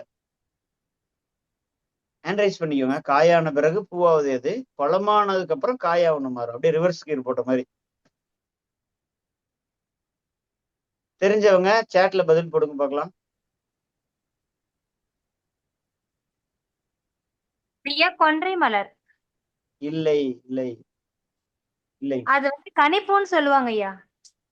ஒரு காய் பூவா மாறும். திரும்ப இது விடுகதைன்னு சொல்லிட்டேங்கம்மா. காய் பூவா மாறும். காயில இருந்து நீண்டு பூ வர்றது வாழைப்பூ. ஆனா காய் பூவா மாறும். காலிஃபிளவர் கிடையாது. கிடையாது. ஒருத்தங்க தேங்காய்ன்னு சொல்லியிருக்கீங்க. தேங்காய் தேங்காய்ன்னு சொல்லுங்க, விரிவா சொல்லுங்க பார்க்கலாம். பாரதி, கலைச்செல்வி 2 பேரும் தேங்காய்ன்னு போட்டிருக்கீங்க. முந்திரி கொட்டை. பழமா பழுத்த அப்புறம் தானே சார் தேங்காய் வச்சு சாப்பிட. இல்ல இல்ல, திரும்ப விடுகதை. நீங்க லாஜிக்கா யோசிக்க கூடாது. ஏதோ கவர்மெண்ட் எக்ஸாம் ப்ரிப்பேர் பண்ற மாதிரி கொஸ்டினுக்கு பதில் சொல்லக்கூடாது. விடுகதைன்னு சொல்லிட்டு நான் முன்னாடியே. முந்திரி கொட்டை. இல்லை சார் திரும்ப சொல்லுங்க. காயானதுக்கு பிறகு பூவா, ஒரு காய் பூவா மாறும். நம்ம தான் பண்ணுவோம் மனிதர்கள் செயல் மூலமா. ரெண்டாவது பழம் காயா மாறும். அதுவும் மனித செயல் மூலமா. சின்ன விடுகதை தான். பூவா திருவுவல்ல சார். தேங்காய் பூவா. அவ்வளவுதான். யாரு சொன்னீங்க இப்போ? கரெக்ட். யாரு சொன்னீங்க? கலைச்செல்வி சொல்றீங்க. தேங்காய்ன்னு சொல்றீங்கல்ல, திருநதுக்கு அப்புறம் என்ன சொல்றீங்க? தேங்காய் பூ. வந்துட்டீங்களா பதிலுக்கு? சரி, அவ்வளவுதான். நம்ம சின்ன சின்ன வார்த்தைகளுக்குள்ள இலக்கியம் கலைஞ்சு கிடக்குது. நம்ம எங்கேயோ ஏதோ சிலப்பதிகாரத்துக்குலாம் போக வேண்டியது இல்லை. கிராமத்துல எழுத படிக்க தெரியாதவங்ககிட்டயே வார்த்தைகள் இருக்குது, விளையாட்டு இருக்கு. சரி, இது ஓகே. ரெண்டாவது, ஒரு பழம் காயா மாறும். அது என்ன? ஏன்னா அதுக்கும் நம்ம சப்ஜெக்டுக்கும் சம்பந்தம் இருக்கு. அப்படியே இங்க வர்றேன். ஊறுகாய் சார். ஊறுகாய் சொல்லிட்டீங்க. யார் சொன்னதுங்கய்யா? Meganathan sir from Karur. கரூர்காரங்க சொல்லாம இருப்பீங்களா? சரிங்க. அப்போ ஒரு பழம் காயாம இருந்தா ஊறுகாய். எலுமிச்சம் பழம் வெட்டுறோம். வெட்டினதுக்கு அப்புறம் என்ன பண்றோம்? ஜூஸ் போடுறோம், தூக்கி போடுறோம், என்னமோ பண்றோம். அல்லது மரத்துல இருந்து விழுகுது. விழுந்த எலுமிச்சம் பழத்தோட தோல் மக்கி மண்ணோட மண்ணா போயிருது. பூஞ்சனம் பிடிச்சு ஃபங்கஸ் பிடிச்சு போயிருது.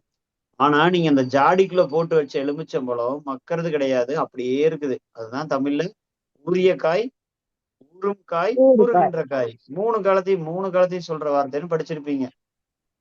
அப்போ அது ஊறுகாய். அப்போ ஏன் இதை காய்னு சொல்றோம்னா, பழம் காயா மாறிச்சு. அந்த பழம் ஏன் கெட்டு போகல? அதுதான் இங்க கேள்வி. அங்க நுண்ணுயிர்கள் ஏன் வேலை செய்ய முடியல?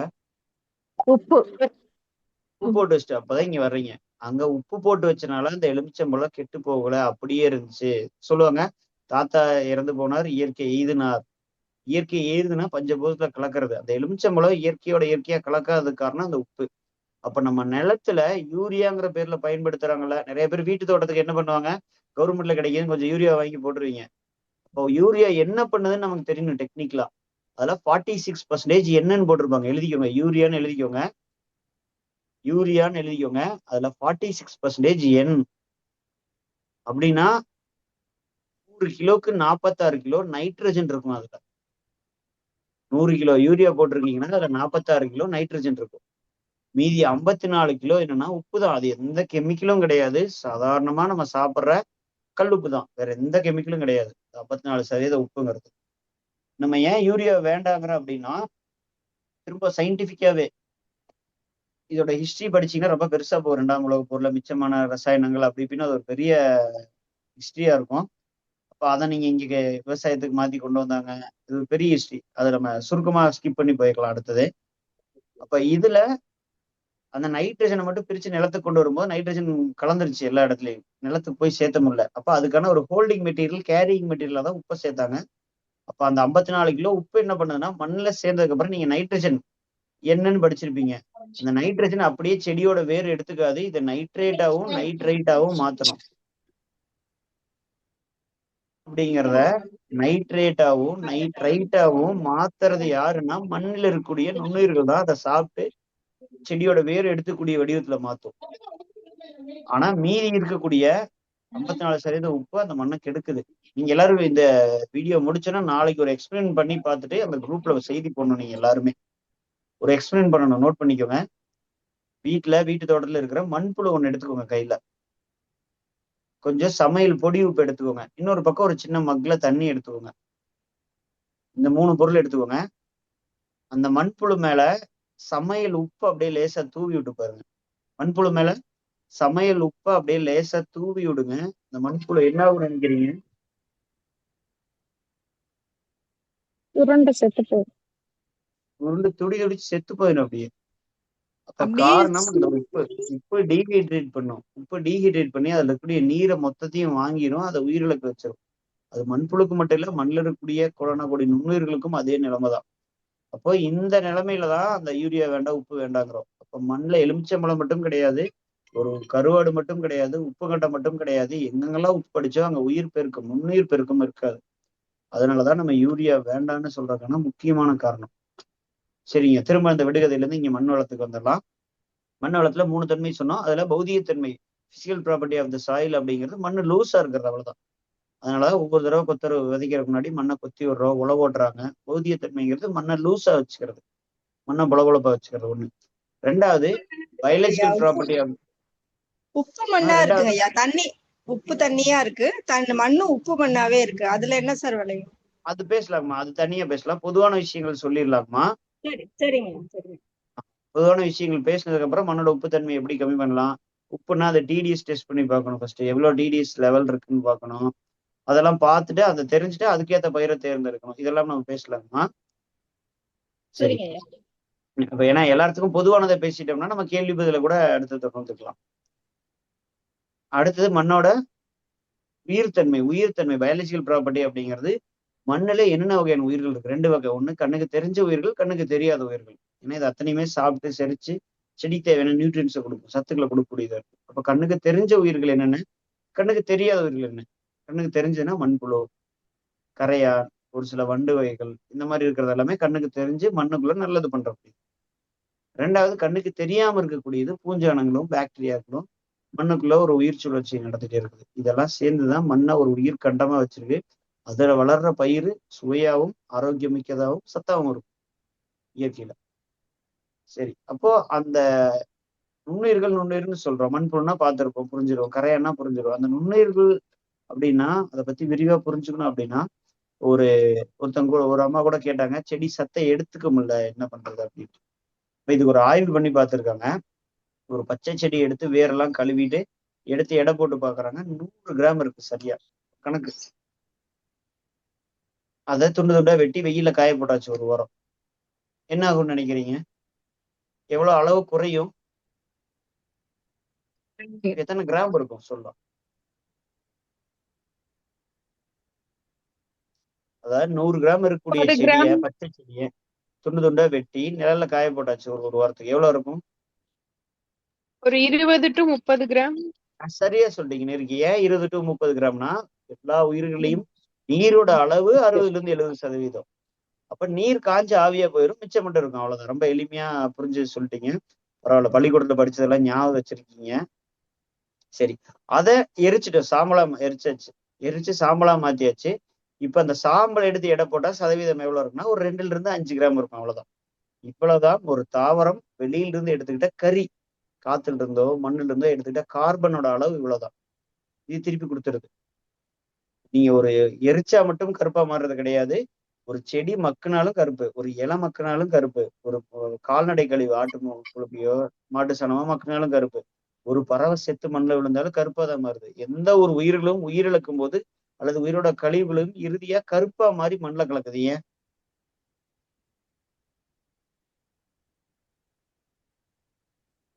கார்பன் மாதிரி. சயின்ஸ் டீச்சர்னு நினைக்கிறேன், எல்லாத்துக்கும் கரெக்டா பதில் சொல்லிட்டே இருக்கிறாங்க. Maths correct, teacher carbon sir. Cycle. ஒரு மேக்ஸ் டீச்சரா? பரவாயில்லைங்க, மேக்ஸ் டீச்சரும் சயின்ஸ் ஞாபகம் வச்சுக்கலாம், தப்பு இல்ல.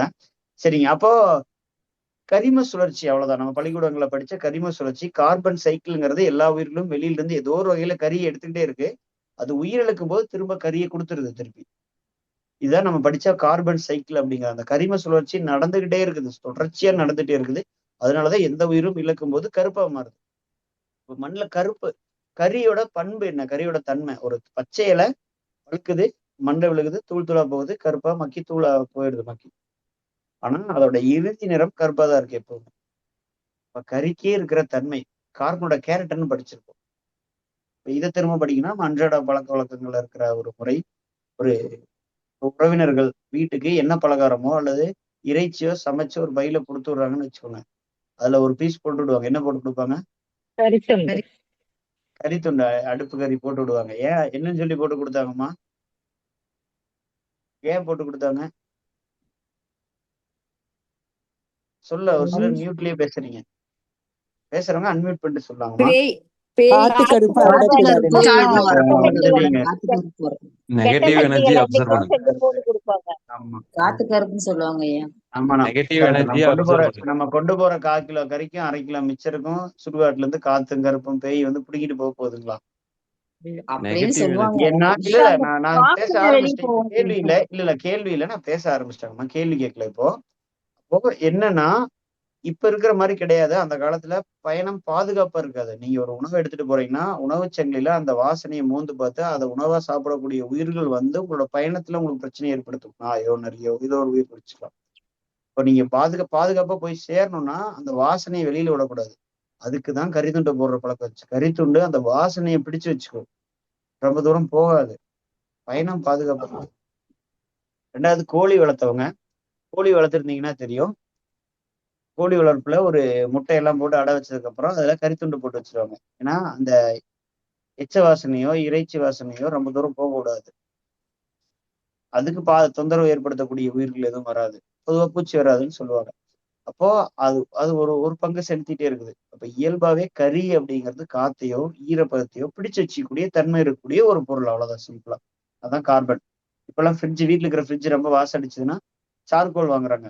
சூப்பர் மார்க்கெட்ல விற்கிறாங்க ஃப்ரிட்ஜுக்குன்னு சார்கோல் வாங்குறாங்க. ஏன்னா வாசனையை அப்சர்வ் பண்ணிக்குது. காலங்காலமா எல்லாரும் பார்த்துட்டு இருந்த அதே விஷயம்தான். அப்போ மண்ணுல அந்த பொருள் மக்க மக்க மக்க கருப்பாக ஆக நுண்ணுயிர்களுக்கான ஒரு நல்ல வாழிடமா அது மாறுது.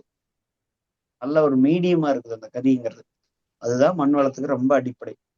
அடுத்தது, இந்த நுண்ணுயிர்கள்லாம் வேலை செஞ்சு மண்ணு லூஸா இருந்து அதுல தாவர கழிவுகளும் விலங்கு கழிவுகளும் நிறைய இருந்து மக்கி கருப்பா மாறி எருவா மாறி அந்த நுண்ணுயிர்கள் ரிலீஸ் பண்ற சத்துக்கள் இருக்குல்ல, ஊட்டச்சத்துக்கள், இதைத்தான் தாவர வேர்கள் எடுத்துக்கிட்டு வளருது. இதைத்தான் வேதித்தன்மை அப்படின்னு சொல்றோம், chemical property of the soil. ஒரு மண்ணில் physical property, biological property, chemical property மூணுமே மேம்பட்டு இருந்துச்சுன்னா அந்த மண்ணு வளமான மண்ணுன்னு அர்த்தம். இப்போ மண்ணுல குப்பை கொடுத்துட்டே இருக்கணும், மக்கிய எரு கொடுத்துட்டே இருக்கலாம், தப்பே கிடையாது. எவ்வளோ மக்கின எரு கொடுத்தாலும் தவறே கிடையாது. திரும்ப குப்பைமேட்லயே ஒரு செடி நல்லாதான் இருந்துச்சு. குப்பை அதிகமா கொடுத்தா செடி போயிருமாங்கிற கேள்வியே நமக்கு வேண்டியதே இல்லை. குப்பைமேட்ல விளைஞ்ச செடியில பறிச்சு சமைச்சு சாப்பிட்டுட்டு அதிக குப்பை கொடுக்கலாமாங்கிற கேள்வி நமக்கு வர வேண்டியது. பார்த்துட்டோம் நம்ம. கவனிக்கிறது மூலமா கத்துக்கிறது அப்படிங்கிறத நம்ம இன்னும் திரும்ப வளர்த்து கொண்டு வந்துடணும். இது மண் வளம். இதுல யாருக்கும் சந்தேகம் இருக்குன்னா கேட்டலாம். அந்த 3 தன்மைகள். சார், ஒரே ஒரு நிமிஷம். இந்த தேங்காய் சரட்டை இருக்கு இல்லையா, அதை வந்து எரிச்சு அந்த கறித்தூளை போட்டுக்கலாமா? தாராளமா போடலாமா. அது வந்து நுண்ணுயிருக்கான மீடியமா இருக்கு. இப்ப வந்து பயோசார்ன்னு சொல்லி விற்கிறாங்க நிறைய பேர். கரெக்டா அந்த டாபிக் எடுத்துருக்கு. பயோசார் அப்படின்னு சொல்லி இயற்கை உரம் விற்கிறாங்க, நிறைய பேர் பார்த்துருப்பீங்க. ஓஹோ, சரி சரி. நான் வெளியில எதுவுமே வாங்குறது இல்ல சார், வீட்டுக்குள்ள இருக்கிறதே போட்டு விற்கிறாங்க. அது என்னன்னா, தேங்காய் தொட்டி நல்லா எரிச்சு அதை பொடியா பவுடரா மாத்திடுவாங்க. மாத்தினதுக்கு அப்புறம் அதுல நுண்ணுயிர்கள் இருக்காது, ஆனா அதுல தாவரத்துக்கு நல்லது செய்யக்கூடிய பெனிஃபிஷியரி மைக்ரோப்ஸா அதுல கலப்பாங்க. அது வேகமா டெவலப் ஆகும். கார்பன்ல அது தன்னை வேகமா பெருகிக்கும். அப்புறம் அதை வைப்பாங்க. இப்ப வேம்னு ஒன்று மைக்ரோப் இருக்கு, ட்ரைகோடர்மா விரிடின்னு ஒரு பெனிஃபிஷியரி மைக்ரோப்ஸ் இருக்கு, அசோஸ்பைர்லம்னு ஒன்று இருக்குது. அப்ப இதை எடுத்து இதுல ஏதோ ஒன்று எடுத்து இந்த கரித்துண்டு தூளாக்குனதுல கலந்துட்டீங்கன்னா பயோச்சார். இதை செடிக்கு வச்சீங்கன்னா செடி நல்லா வளரும்.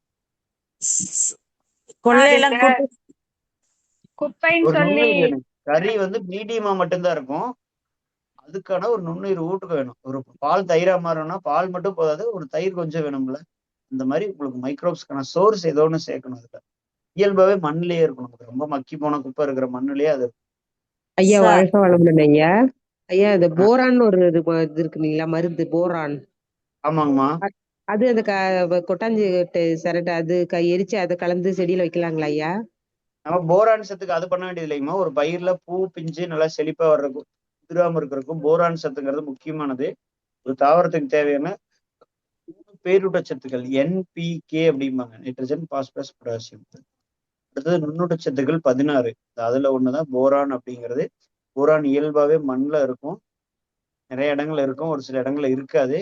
அதை எளிமையா கொடுக்கறதுக்கு எல்லா இடத்துலயும் இருக்கிற எருக்கஞ்செடி, தோட்டங்கள்ல வீடுகள்ல ரோட்டோரமா எருக்கஞ்செடி இருக்கும். எருக்கஞ்செடிக்கு இருக்கிற தன்மை என்னன்னா, மண்ணில மாறா நிலையில இருக்கக்கூடிய போரான் சத்தை எடுக்கக்கூடிய தன்மை அதுக்கு அதிகமா இருக்கு. அப்ப அந்த எருக்கஞ்செடியை எடுத்து வெட்டி துண்டா வெட்டி நீங்க கம்போஸ்ட் தயாரிக்கிற இடத்துலயோ அல்லது ஒரு தண்ணியில ஊற போட்டு அந்த தண்ணியை எடுத்து செடிக்கு கொடுத்துட்டீங்கன்னா செடிக்கு தேவையான போரான் சத்து கிடைச்சிடும். ஓ, செடிக்கு தெளிச்சு விடலாங்களா இல்ல வேர்ல ஊத்தலாங்களா ஐயா? ரெண்டுமே பண்ணலாம். இலை வழியாகவும் ஒரு தாவரம் எடுத்துக்கும், வேர் வழியாகவும் எடுத்துக்கும். சரிங்க ஐயா, சரிங்க. அது இயற்கை செடியில இயற்கை இலை மட்டுமே அதுல இருக்கும். 21 நாள் ஊற வச்சா போதும் அது. ஆமா, எடுத்து தண்டோட எடுத்து துண்டு துண்டா வெட்டி கோமியத்துல கிடைச்சுன்னா சிறப்பு. இல்லாட்டி தண்ணியில ஊற வச்சு ஒரு 10-15 நாள் ஊற வச்சு எடுத்து அந்த தண்ணியை செடிகளுக்கு வேர் வழியா கொடுக்கலாம், இலை வழியாகவும் தெளிக்கலாம். இந்த பருத்தி செடிக்கெல்லாம் ஊத்தலாங்களா ஐயா? எல்லா பயிருக்கும் செடிக்கலாம். சரிங்க ஐயா, நன்றிங்க ஐயா, வாழ்க வளமுடன். இதெல்லாம் இப்ப நம்ம அடிப்படையில பேசுனது மண் வளத்தை பத்தி. இப்ப நீங்க சரிங்க. சின்ன இடம்னா இந்த மாதிரி கம்போஸ்டோ வெர்மி கம்போஸ்டோ கலந்துக்கணும். பெரிய நிலப்பரப்பு அப்படின்னா நீங்க மாட்டு எரு ஆட்டு எரு நல்லா மக்குனதை சேர்த்துக்கணும். அடுத்து பெரு நிலப்பரப்பு விவசாயத்துக்கான நுட்பங்களும் நம்ம தனியா இன்னொரு நாள்ல கூட நம்ம பேசிக்கலாம். சரிங்களா? அது கொஞ்சம் விரிவா போகும்.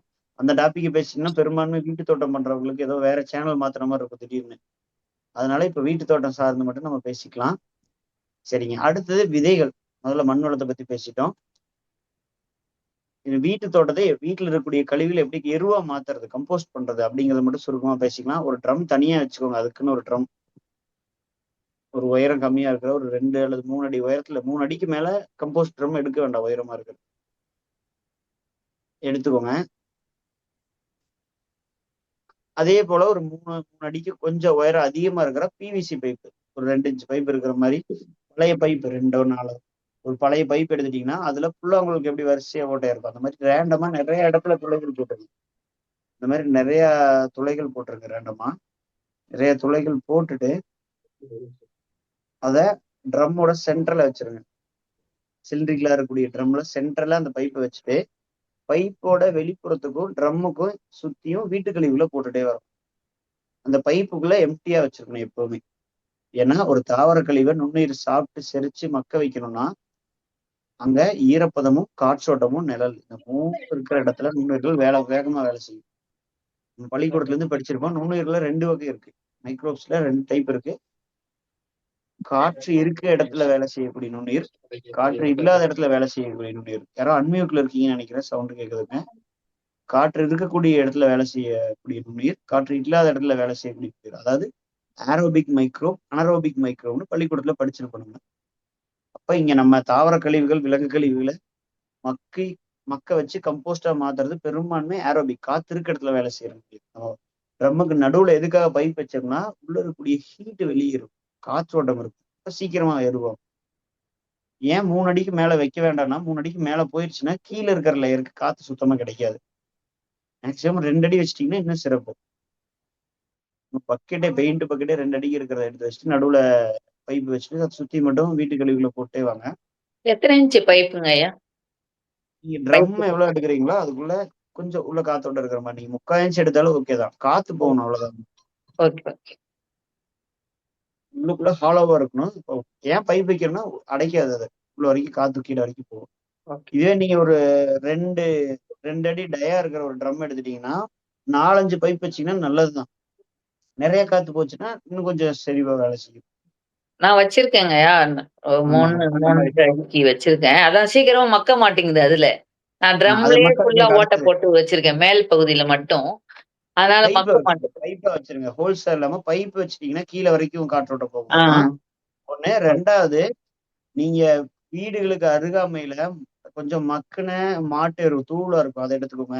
இல்லாட்டி ஒரு பூங்காலையோ கவர்மெண்ட் இடத்துலயோ மர இலைகள் ரொம்ப நாளா கூட்டாம இருப்பாங்கல்ல, அந்த மேலாப்ப இருக்கிற இலைகளை மட்டும் எடுத்துட்டு கீழே மண்ணை எடுக்க கூடாது. ரெண்டுக்கும் இடையில ஒரு அடுக்கு இருக்கும். அது பேர் தான் ஹியூமஸ். கையில எடுத்தா ஒட்டாது, நாராது, தூள் தூளா இருக்கும். இலையும் இல்லை மண்ணும் இல்லை. லீஃப் மோல்டு சாயில் அப்படின்னு அதை சொல்லுவாங்க. Leaf mould soil. இலை மண் போல மாறி இருக்கிறது. அது மண்ணும் இல்லை இலையும் இல்லை. அதை எடுத்து கொண்டு வந்துருங்க. அதுல மைக்ரோப்ஸ்க்கான சோர்ஸ் நிறைய இருக்கும். நீங்க 2 நாள் வீட்டு கழிவுல போட்டீங்கன்னா ஒரு 2 கை அந்த மண்ணை போட்டுட்டு.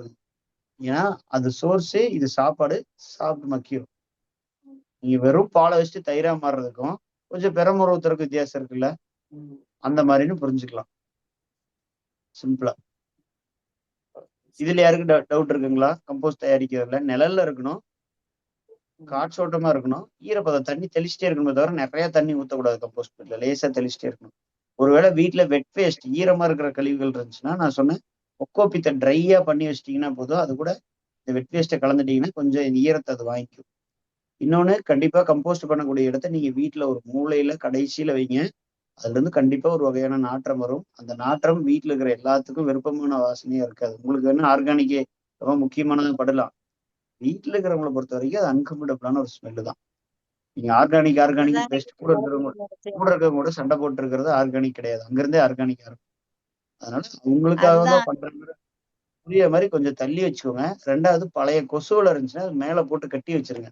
கண்டிப்பா மக்கக்கூடிய இடத்துல புழுவோ பூச்சியோ எறும்போ வண்டோ கட்டாயமா வரும். அது வராம தடுக்க முடியாது. அதனால கொஞ்சம் ஒதுக்குப்புறமான இடத்துல வச்சுட்டீங்கன்னா உங்களுக்கு சேஃப். கையாளுறதுக்கு எளிமையா இருக்கும். இதெல்லாம் நீங்க வேலை செய்யும் போது எளிமையா புரிஞ்சுக்கலாம். திரும்ப ஒரு ஆர்கானிக் சாப்பாட்டுக்காக குடும்ப உறுப்பினர்களை பகைச்சுக்கிறது ஆர்கானிக் கிடையாது. அது ரொம்ப முக்கியம். அவங்களுக்கும் ஒத்து போற மாதிரி இதை கொண்டு போக தெரியணும். அதுதான் நம்மளோட திறமை. நீங்க சொல்ற மாதிரி கிச்சன் வேஸ்ட்ல பயோ என்சைம் ஸ்ப்ரே பண்ணலாங்களா? தாராளமா பண்ணலாம். அது ஒரு மைக்ரோப் தாங்க. பயோ என்சைம்ங்கிறது புளிச்ச ஃபெர்மெண்ட் ஆன ஒரு நுண்ணுயிர் தான். தாராளமா தெளிக்கலாம். அதுல வேஸ்ட் டீகம்போசர்னு ஒண்ணு இருக்கு, அதை தெளிக்கலாம். எல்லாமே நுண்ணுயிர்கள் தாங்கம்மா. சார் வாழ்வளமுடன் சார். அந்த கம்போஸ்ட் பண்ணும்போது அந்த பெயிண்ட் டப்பாவுடைய மூடியை வந்து கவர் பண்ணணுமா இல்ல ஓப்பன்ல இருக்கணுமாங்க சார்? ஓப்பன்ல வச்சா தப்பு இல்லைங்கம்மா, நிழல்ல வச்சுக்கணும், அவ்வளவுதான். நிழல்ல வச்சுக்கணும். ஆனா மூடினாலும் மூடலாம் இல்லைங்களா? ஒன்னும் தப்பு இல்ல, காற்றோட்டம் போகணும் கொஞ்சம். ரொம்ப ஏர்டைட்டா அதான் மூட நீங்க வேண்டாம். காற்றோட்டத்துக்கு அந்த பைப்ல வந்து ஹோல் போட்டு வைக்க சொல்லியிருக்கீங்க. நீங்க மூடி பைப்புக்கு மேலேயே மூடி போட்டுருவீங்களா இல்ல பைப் மூடிக்கு முட்டிட்டு பைப் மேல அந்த வயிறுங்களா? அதாவது பைப் வந்து வெளியில இருக்குங்க ஐயா, இதுக்கு மட்டும் மூடி போட்டுடலாமான்னு கேக்குறேன். அந்த அளவுக்கு டெக்னிக்கலா நீங்க பண்ண முடியும்னா தாராளமா பண்ணிடலாம். பண்ணலாம், தப்பு கிடையாது. சரி சரிங்க ஐயா. பண்ணலாம். வாழ்வளமுடன். நன்றி. தாராளமா பண்ணலாம். இது எல்லாமே ஒவ்வொரு தனிநபர் திறன் சார்ந்ததுதான்மா. அவங்க சூழல் வாய்ப்புக்கு ஏற்ற மாதிரி தாராளமா முறைகள் எடுத்துக்கலாம். ஒரு விஷயம் கான்செப்ட் அதான். நீங்க கத்துக்கிற எல்லாத்தையும் 2ஆ பிரிச்சிருங்க. எல்லாத்துக்கும் சேர்த்து சொல்றேன், அவங்களுக்கு மட்டும் இல்ல. கான்செப்ட் மெத்தடுன்னு 2ஆ பிரிச்சிருங்க. அடிப்படை தத்துவங்களும் செயல்முறையும். அடிப்படை தத்துவம் கான்செப்ட் எல்லாத்துக்கும் பொருந்தும். ஈரப்பதம், காத்தோட்டம், நிழல் இருந்துச்சுன்னா சீக்கிரம் நுண்ணுயிர் சாப்பிட்டு செரிச்சு அதை மக்கிடும். கொஞ்சம் சோர்ஸுக்காக நுண்ணுயிர்கள் கொடுத்துட்டே இருக்கணும். பால் தயிரா மாதிரி இருக்கிறது, பெரமோர் ஊத்துற மாதிரி இந்த வீட்டுல இருக்கிற இலதல குப்பைகள் கூட கொஞ்சம் மக்கருக்கு கொஞ்சம் நுண்ணுயிர்கள் கொடுத்துட்டே இருக்கணும் நீங்க. அப்பதான் அதை சாப்பிட்டு எருவா மாத்தும். நீங்க விவசாய நிலங்கள்லயே மாட்டு குப்பை ஒரு சட்டி கொட்டி வச்சிருந்தீங்கன்னா ஒரு 10 இடத்துல கொட்டி வச்சீங்கன்னா எங்க நுண்ணுயிர் அதிகமா இருக்கோ அங்க சீக்கிரம் மக்கிடும். அப்ப தாவர கழிவு மக்கருக்கு கொஞ்சம் சோர்ஸ் நுண்ணுயிர் வேணும். அதுக்காக தான் அந்த லீஃப் மோல்டு சாயில கொஞ்சம் போட்டே இருக்கு சொல்லி. இது வந்து கம்போஸ்ட் தயாரிக்கிற முறை. ஓப்பனா காம்போஸ்ட் பண்ணும்போது மழை தண்ணி ஜாஸ்தி போய் நியூட்ரிஷனை ட்ரெயின் பண்ணிடாதா? கண்டிப்பா ட்ரெயின் பண்ணுங்கம்மா. நீங்க கீழே ஒரு கண்டெய்னர் வச்சுக்கோங்க. அல்லது அந்த ட்ரெயினுக்கு கீழே வந்து நீங்க டீ கேன், ரயில்வே ஸ்டேஷன்ல டீ கேன் வைக்கிறதுக்கு ஒரு டேப் வச்சிருப்பாங்க பாத்தீங்களா? அந்த மாதிரி ஒரு டேப் செட் பண்ணிக்கோங்க கம்போஸ்ட் பெட்ல. இந்த டேப் ஓபன் பண்ணி விட்டீங்கன்னா அதை ஒரு கண்டெய்னர்ல பிடிச்சி வச்சுக்கோங்க. அந்த தண்ணி எடுத்து திரும்ப கொடுத்துருங்க. சிம்பிளான விஷயம், முடிஞ்சிச்சு. அப்பனா கீழேயும் நம்ம வந்து ட்ரைனேஜ் ஹோல் போட்டுக்கணும், இல்லைன்னா அந்த டேப்பை போட்டு வச்சுக்கணும். போட்டீங்கன்னா உங்களுக்கு சேஃப். ஓகே. நான் நான் என்ன பண்ணியிருக்கேன்னா வீட்ல வந்து ஒரு கண்டெய்னர் எடுத்து பாட்டம்ல சைடுல இப்ப இன்னொருத்தவங்க அதுல சொன்னாங்கல்ல ஒரு அதே மாதிரி முறைமா ஹியூமிக் ஆசிட்னு ஒண்ணு வாங்கி பயன்படுத்துறாங்க நிறைய பேரு. ஹியூமிக் ஆசிட் அப்படின்னா என்னன்னா, ஒரு தாவர கழிவோ அல்லது விலங்கு கழிவோ அல்லது ரெண்டும் கலந்துச்சுன்னா மக்கி எருவாகி தூள் தூளா இருக்கும், கையில ஒட்டாது. அந்த நிலைக்கு போயிடுச்சுன்னா அது ஹியூமஸ். அதை பெரிய பெரிய தொட்டி கட்டுவாங்க, 10க்கு 10 20க்கு 10 பெரிய பெரிய தொட்டி 6 அடி உயரத்துல கட்டி அந்த ஹியூமஸை மாத்தி அதுல தண்ணி பாய்ச்சுவாங்க. அந்த பாய்ச்சற தண்ணிய ட்ரெயின் ஆகிறது, அது கரைஞ்சு ட்ரெயின் ஆகி வர்றதுல அதுதான் ஹியூமிக் ஆசிட். ஓ அப்ப செடி வேர்ல காம்போஸ்ட் போட்டா செடி நம்ம நல்லா இருக்கும். ஆமா, நீங்க ஒரு காம்போஸ்ட்ல தண்ணிய ஊத்தினோம்னா கம்போஸ்ட் ட்ரம்லயே தண்ணியை ஊத்தி கீழே ட்ரெயின் பண்ணீங்கன்னா அது ஹியூமிக் ஆசிட். அதை செடியோட வேருக்கு அதை கொடுத்தீங்கனாலே செடி நல்லா விளைஞ்சிடும். அப்ப எனக்கு இன்னொரு டவுட் சார். நான் வந்து வர்மி காம்போஸ்ட் பின்னு வச்சிருக்கேன். அதுல இருந்து கீழே அந்த டேப் வந்து அதுல இருந்து தண்ணிய எடுக்கிறேன், கலெக்ட் பண்ண தண்ணிய. அது ஹியூமிக் ஆசிட் தானா? கண்டிப்பா அவ்வளவுதான், ஹியூமிக் ஆசிட் தான். ஹியூமஸ் ஓ தண்ணியில தேங்க்ஸ் கரைஞ்சா சார். Humic acid.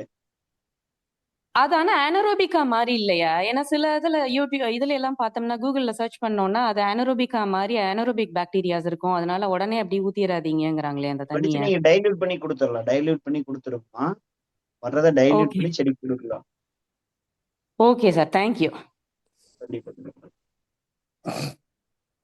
சரிங்க, அடுத்தது விதைகள். அப்படிங்கிற விதைகளுக்குள்ள போலாம். ஏன்னா திரும்ப வேளாண்மைங்கிறது ரொம்ப விரிவான பெரிய டாபிக். இந்த 2 மணி நேரத்துல நம்ம வந்து மேக்சிமம் என்ன பேச முடியுமோ அதை பேசிட்டு இருக்கோம். மேற்கொண்டு இதுல சந்தேகம் இருக்கிறவங்க ஸ்பெசிஃபிக்கான டாபிக் வச்சு நம்ம அடுத்தடுத்த பயிற்சி நம்ம கட்டாயம் நடத்தலாம். இப்போ நம்ம விரிவா நம்ம தெரிஞ்சுக்கலாமா? சரி, அடுத்த விதைகள் அப்படிங்கும்போது நீங்க காய்கறிகள், கீரைகள், பழமும் எந்த விதைகள்னாலும் எடுத்துக்கலாம். இப்போ விதைக்கிறீங்க அப்படின்னா அது நல்லா தரமான விதையா அப்படின்னு நீங்க விசாரிக்கணும்.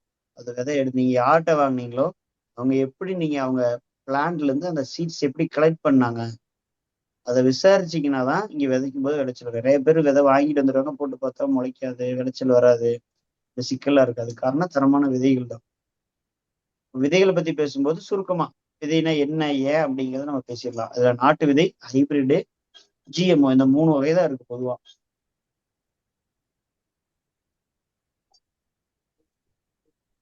நாட்டு விதைங்கிறது நல்லது, இது எல்லாத்துக்கும் தெரியுது, ரொம்ப எக்ஸ்பிளைன் பண்ண வேண்டியதா. காலங்காலமா நம்ம ஊர்ல நம்ம மண்ணுல உள்ளூர் விதைகளா அந்தந்த பகுதிக்கு ஏற்ற பூச்சி தாக்குதல், நோய் தாக்குதல், பருவம், வெப்பநிலை, குளிர், பனி இது எல்லாத்துக்கும் தன்னை அடாப்ட் பண்ணிட்டு வந்திருக்கு. அந்த அடாப்டேஷன் ஒரு நாள் 2 நாள்ல ஜென்ரேஷன் பை ஜென்ரேஷனா பல வருஷங்களா விதைகளை பதிவாயிருக்கிறதா நாட்டு விதைகள்.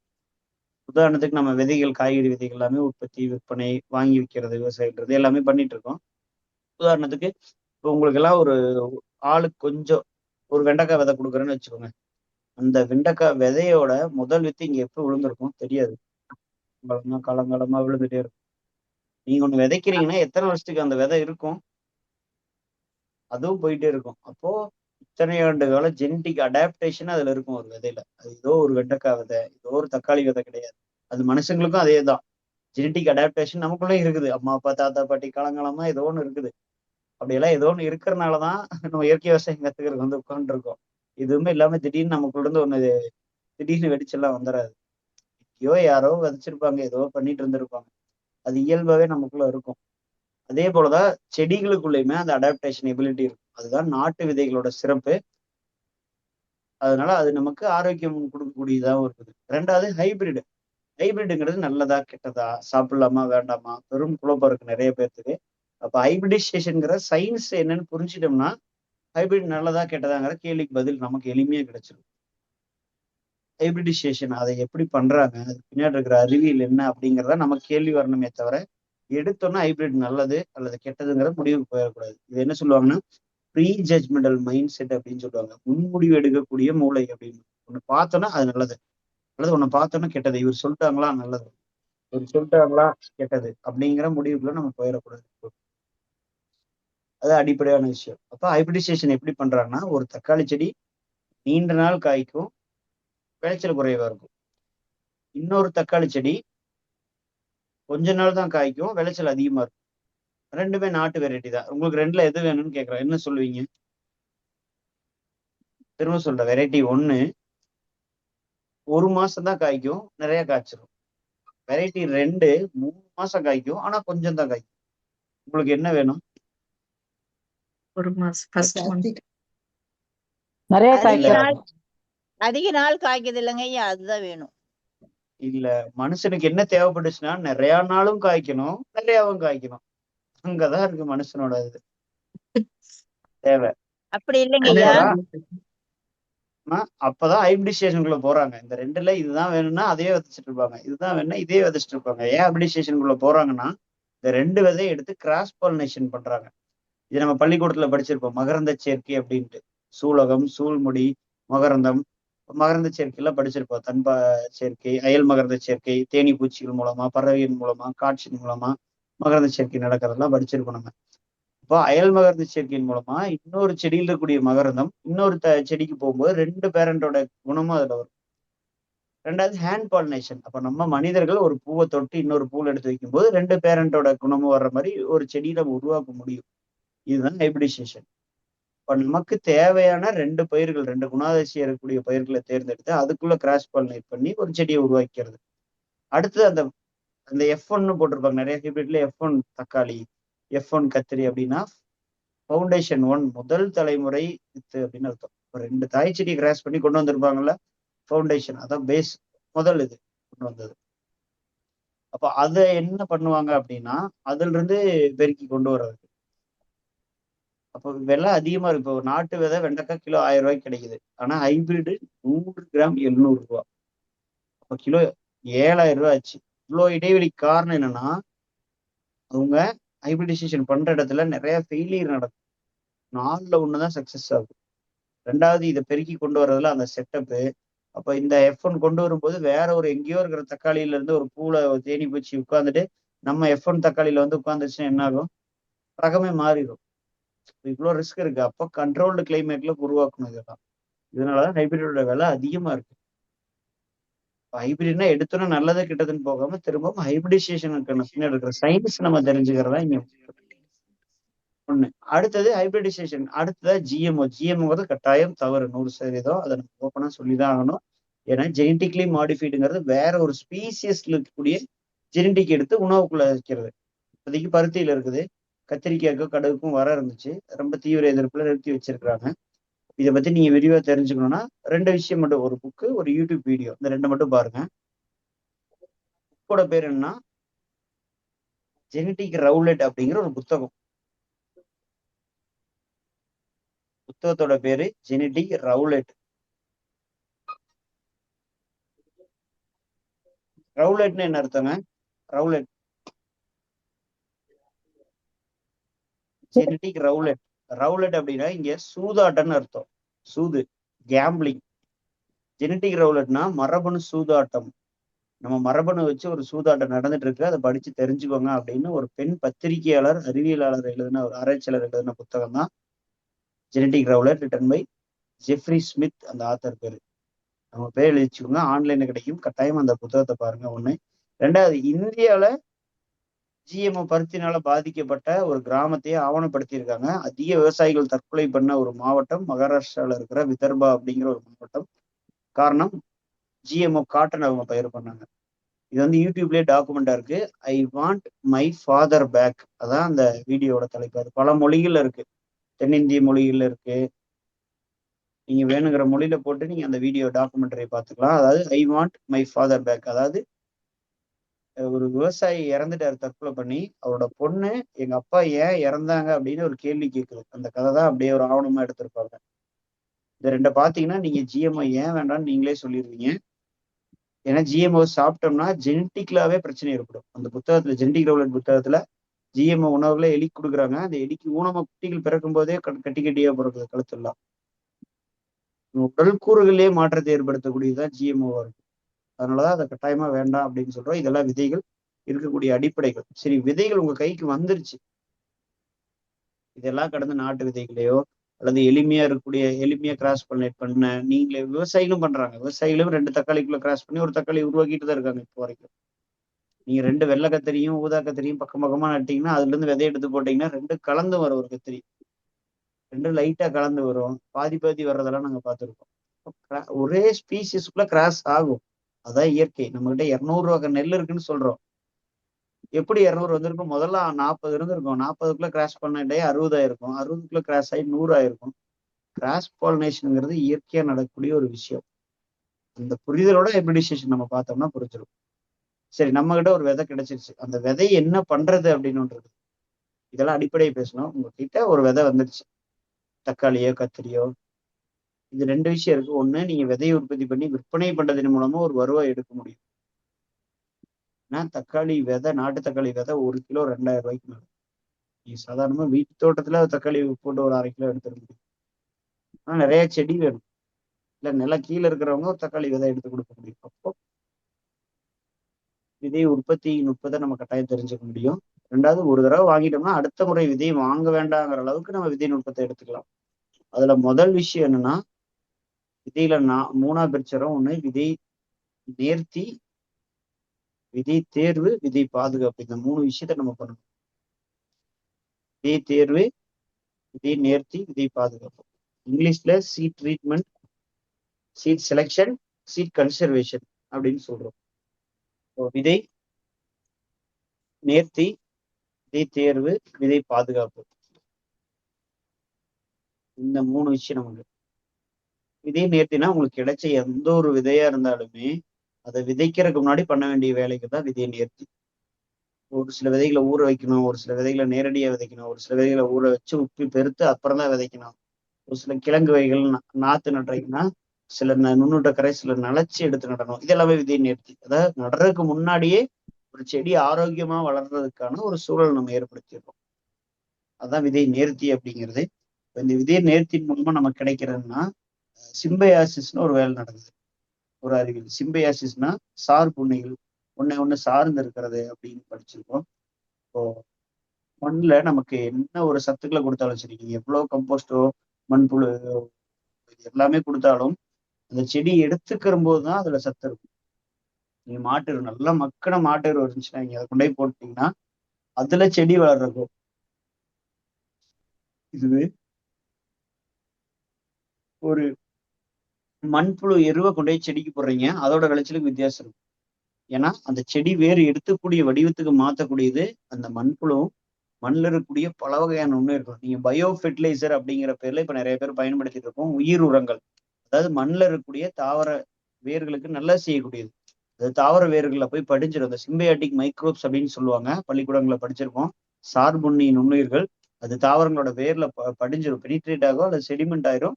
படிஞ்சுட்டு வெளியில இருந்து சத்துக்களை சாப்பிட்டு செடி கொடுக்கும், செடியில இருந்து குளுக்கோஸ் எடுத்துக்கும். அப்போ அதுதான் சிம்பயாட்டிக். வெளியில இருந்து ஒண்ணு எடுத்து கொடுக்கும், செடியில இருந்து ஒண்ணு வாங்கிடும். வெறும் செடி நேரடியா மண்ணில் இருக்கிற சத்துக்களை எடுத்துக்கவே முடியாது. அது சிம்பயாட்டிக் நடந்தே தீரும். அந்த சிம்பயாட்டிக் பண்ணக்கூடிய நுண்ணுயிர்களை மண்ணில் உருவாக்குற வேலைன்னு ஒண்ணு இருக்குல்ல, அது ரொம்ப முக்கியம். அப்ப அதுதான் இப்ப பயோ ஃபெர்டிலைசர்ங்கிற என்ன பண்றாங்கன்னா, ஏற்கனவே இருக்கக்கூடிய நுண்ணுயிர்களை கம்போஸ்ட்ல கலந்து விற்கிறாங்க. அதான் என்ரிச்டு மென்யூர் அப்படிம்பாங்க. பயோ ஃபெர்டிலைசர்ங்கிற பேர்ல VAM, Azospirillum, phosphobacteria, Pseudomonas, Trichoderma viride, இது எல்லாமே மண்ணில் இருக்கக்கூடிய சின்ன சின்ன நுண்ணுயிர்களோட பேர் தான். இதை கம்போஸ்ட்ல கலக்கும் போது நல்ல விளைச்சலை கட்டாயமா கொடுக்கணும். இது ஒண்ணு. அப்போ இது இயல்பாவே மண்ணில் எப்படி உருவாகும்னா, நம்ம முதல்ல வீட்டு தோட்டத்துல சொன்னோம்ல, ஒரு கடுகு விதைக்கும் போது, ஒரு உளுந்து விதைக்கும் போது இயற்கையாவே அது சிம்பயாட்டிக் நுண்ணுயிரை மண்ணில் உருவாக்கிடும். அதனாலதான் அதுக்கப்புறம் வைக்கிற செடி நல்லா வர்றதுக்கு காரணம் மண்ணில் ஒரு உயிர்கணத்தை உருவாக்கிடுச்சு. இப்ப நம்ம விதை நேர்த்திக்கு வந்துருவோம். இப்போ ஒரு வெண்டைக்காய் விதையை விதைக்கிறீங்கன்னா விதைக்கிறதுக்கு முன்னாடி ஒரு டப்பால தண்ணியில போடணும். மிதக்கிற விதைகளை தூக்கி அப்புறப்படுத்திடணும். கீழே அடியில தங்குற விதைகளை மட்டும் ஒரு 5 மணி நேரத்துக்கு மேல ஊற வைக்கணும். குறைஞ்சபட்சம் 5 மணி நேரம். இப்போ நான் காலைல விதைக்க போறீங்கன்னா இரவு ஊற போட்டுடலாம், இல்ல சாயந்தரம் விதைக்கிறீங்கன்னா காலையில ஊற போட்டுக்கலாம். அதிகபட்சம் அதுக்கு மேல ஊற வைக்க கூடாது. குறைஞ்சபட்சம் 5 மணி நேரம் ஊற வச்சிட்டீங்கன்னா, ஊற வச்சுட்டு எடுக்கும்போது எந்தெந்த விதைகள் உப்பி பெருத்து இருக்கோ அந்த விதைகளை மட்டும் விதைக்கணும் நம்ம. அப்போ அதுல நம்ம கவனிக்க வேண்டியது என்னன்னா, 5 மணி நேரம் அது ஊறும் போது அந்த தண்ணியில இருக்கக்கூடிய ஊட்டச்சத்துக்களை அது வாங்கும், ஈரத்தை வாங்கிக்கும். அதுல நம்ம செடிக்கு நல்லா செய்யக்கூடிய பெனிஃபிஷரி மைக்ரோப்ஸ் அதை சேர்த்துட்டோம் அப்படின்னா, அல்லது நீங்க சொன்னீங்களா மண்புழு எருவு பண்ணிட்டு இருக்க இடத்துல இருந்து கசிஞ்சு வர தண்ணி, அதை டைல்யூட் பண்ணி அதுல விதை நிறுத்தி பண்ணீங்கன்னா அந்த விதையில இருந்து வரக்கூடிய முதல் வேர்லயே நுண்ணுயிர்கள் படிஞ்சிடும். அப்ப இருந்தே சிம்பயாட்டிக் ஆரம்பிச்சிடும். அப்ப இருந்தே வெளியில இருக்கிற சத்தை வாங்கி செடி கொடுக்கறதும் செடி நல்லா வர்றதும் நடந்துட்டு இருக்கு. இயற்கை விவசாயத்துல நிறைய பேர் பாத்தீங்கன்னா ரொம்ப வெற்றிகரமா இருக்கிற இயற்கை விவசாயிகள் யாரா இருப்பாங்கன்னா, தென்னை, வாழை, இந்த மாதிரி நீண்ட கால பயிர் பண்றவங்களா இருப்பாங்க. ஏன்னா ஒரு தக்காளியை கீரை பயிர் பண்றீங்கன்னா மண்ணுக்குள்ள ஒரு சிம்பியாட்டிக் மைக்ரோப்ஸ் உருவாகிற டைமுக்குள்ள பயிரே அழிச்சிருவோம். அந்த மைக்ரோப்ஸ் சிம்பியாட்டிக் மைக்ரோப்ஸ் தான் ரொம்ப முக்கியமானது. அது விதையின் நேர்த்தியில நடக்கும். எல்லா விதைகளையும் ஊற வச்சிடக்கூடாது. உதாரணத்துக்கு நிலக்கடலை, முள்ளங்கி எல்லாம் ஊற வைக்கக்கூடாது. தோல் ரொம்ப லேசா இருக்கும். சரி தண்ணியில மிதக்கிற விதைகளை அப்புறப்படுத்திடலாம்னா வெள்ளரி, பீர்க்கெல்லாம் அப்படி பண்ணக்கூடாது. ஏன்னா அதெல்லாம் எல்லாமே மிதக்கும். அப்ப இப்படி விதைகளுக்கு விதை எப்படி செய்யறதுங்கிறத கட்டாயம் மாறுபடும். 2வது விதை தேர்ந்தெடுப்பு, சீட் செலெக்ஷன். நீங்க வச்சிருக்கிற நட்ட செடியில ஒரு தரமான தாய் செடியை தேர்ந்தெடுக்கணும். இப்போ வெண்டைக்காய் நடுறீங்கன்னா நிறைய கிளை இருக்கக்கூடியதாகவும் கிளை காய் இருக்கக்கூடியதாகவும் தரமான தாய் செடியை தேர்ந்தெடுத்து அந்த தாய் செடியிலேயே முத்தணும் அல்லது அதாவது காஞ்சு போயிடணும். அதான் முத்தி போய் பழுத்தரணும் அல்லது காஞ்சு போயிடணும். அது மட்டும்தான் தரமான செடி, தரமான விதை. நீங்க எங்க இயற்கை விவசாயம் சார்ந்து பேசுனீங்கனாலே ஒரு மரம் இருக்கு, வீட்டுல ஒரு மாம்பழ சீசனு, வீட்டுல ஒரு மாமரம் இருக்கு, காய்க்கவே இல்லைம்பாங்க. ஏன் காய்க்கலன்னு கேட்டா பதிலே இருக்காது. நமக்கு திரும்ப கேள்வி கேட்கணும், இந்த நாத்தை எங்க வாங்கினீங்க? தாய் செடியிலேயே பழுத்ததுக்கு அப்புறம் பறிச்ச பழக்கு விதையாது. அதுதான் தரமான விதை. வீட்டுல சாப்பிட்ற கடையில வாங்கியிருப்போம், தூக்கி போட்டிருப்போம், முளைச்சிருப்போம். அதை நட்டிங்கன்னா விளைச்சல் வரும் 100% சொல்ல முடியாது. ஏன்னா அது காயாவே பறிச்சிருப்பாங்க. தாய் செடியிடமிருந்து காம்பின் வழியா பண்பை பெறாத விதை அது, மெச்சூர்ட் ஆகாத சீடு. அந்த சீட்ல இருந்து வர்ற ஒரு மரத்துல நிறைய விளைச்சல் வர்ற எதிர்பார்க்க முடியாது. வராதுன்னு சொல்ல முடியாது, 100% வருதுன்னு சொல்ல முடியாது. அதனாலதான் மரப்பயிர்கள்னா அது தாய் செடியில பழுத்து இருக்கணும் அல்லது காஞ்சிருக்கணும். அது மட்டும்தான் விதைக்கு தகுதியானது. இது விதை தேர்ந்தெடுப்பு. கடைசியில விதையை நிறுத்திங்கிறது எடுத்து வச்ச விதை பாதுகாப்பா இருக்கணும்னா சாம்பலோ அல்லது மிளகாயோ வசம்போ இதெல்லாம் கலந்து வச்சிட்டீங்கன்னா விதை பூச்சி அரிக்காம இருக்கும், வண்டு அரிக்காம இருக்கும். இது விதைகளை பாதுகாக்கணும். இந்த மாதிரி அடிப்படையான நுட்பங்கள் நிறைய இருக்குது. இதெல்லாம் தெரிஞ்சுட்டு விதைக்கும் போது ஆரோக்கியமா எடுக்க முடியும். இதை கடந்து நம்ம சீசன், அடுத்தது சாகுபடி முறையெல்லாம் பேசணும். எந்த பயிருக்கு எதையில கடந்து நடலான்ட்டு. இப்போ ஒரு தக்காளி செடி கீழேயே புதினா நட்டுக்கலாம். ஒரு தக்காளி செடி நட்டுறீங்கன்னா அதுல இருந்து ஒரு 3 விரல் கேப்லயே புதினா குச்சியில் நட முடியும். சத்துக்களை போட்டி இருக்காது, தாவரங்களுக்குள்ள சத்துக்களை போட்டி இருக்காது. சூரிய ஒளி எடுத்துக்கிறது தான் போட்டி இருக்கு. புதினா எடுத்துக்கிற சூரிய ஒளியோட அடுக்கு வேற, தக்காளியோட அடுக்கு வேற. அதுல 10 அடிக்கு ஒரு முருங்கை நட்டலாம், முருங்கை எடுத்துக்கிற அடுக்கு வேற. சூரிய ஒளி அடிப்படையிலுமே கலப்பயிர் பண்ண முடியும். அதுக்கப்புறம் பூச்சி தாக்குதல் நிறைய முறை இருக்குது, அதை பாதுகாக்கிறதுக்கு நிறைய நுட்பங்கள் இருக்குது. நோய் தாக்குதலை பாதுகாக்கிற நுட்பங்கள், இதெல்லாம் தெரிஞ்சுக்கிட்டு நம்ம ஒரு வீட்டு தோட்டம், காய்கறி தோட்டம் பண்ணும்போது கட்டாயம் நல்ல விளைச்சல் எடுக்க முடியும். இதுக்கு மேல நம்ம கேள்வி பதில தொடர்ந்துலாம். ஏன்னா 6 to 8 முடிக்கிறதா பேசணும். நிறைய பேர்த்துக்கு அப்படியே செவ்வாய் கிரகத்துல கால் வைக்க போயிட்டீங்க. கப்புன்னு இழுத்து பிடிச்சி கேள்வி நேரத்துக்குள்ள போயிடலாம். அப்போ ஒரு சின்னதா கேள்வி பதிலாகும். அடுத்து நீங்க மேற்கொண்டு குறிப்பிடுவோம். பூச்சி தாக்குன்னா பூச்சி தாக்குதலுக்கு மட்டுமே தனியார் நம்ம ஒரு தலைப்பை எடுத்து நடத்தலாம். பயிர் வளர்ச்சி ஊக்கியம், பயிருக்கு தேவையான வளர்ச்சி ஊக்கியல் தயாரிப்பு இருக்குது. அதெல்லாம் தனியா நம்ம விரிவா ஒண்ணும் தனியா நடத்தும் போது நம்ம நிறைய விஷயங்கள் தெரிஞ்சுக்க முடியும். அப்ப இங்க நம்ம சூலூர்ல செஞ்சோலைங்கிற பேர்ல இயற்கை விவசாயம் சார்ந்த பயிற்சிகள் நடத்திட்டு இருக்கோம். இப்ப இந்த பயிற்சி தகவல்லாம் நம்ம மக்கள்கிட்ட கொண்டு போய் சேர்த்துட்டு இருக்கோம். விவசாயம், மதிப்பு கூட்டுதல், குழந்தைகளுக்கான கல்வி, இந்த மாதிரி நிறைய விஷயங்களை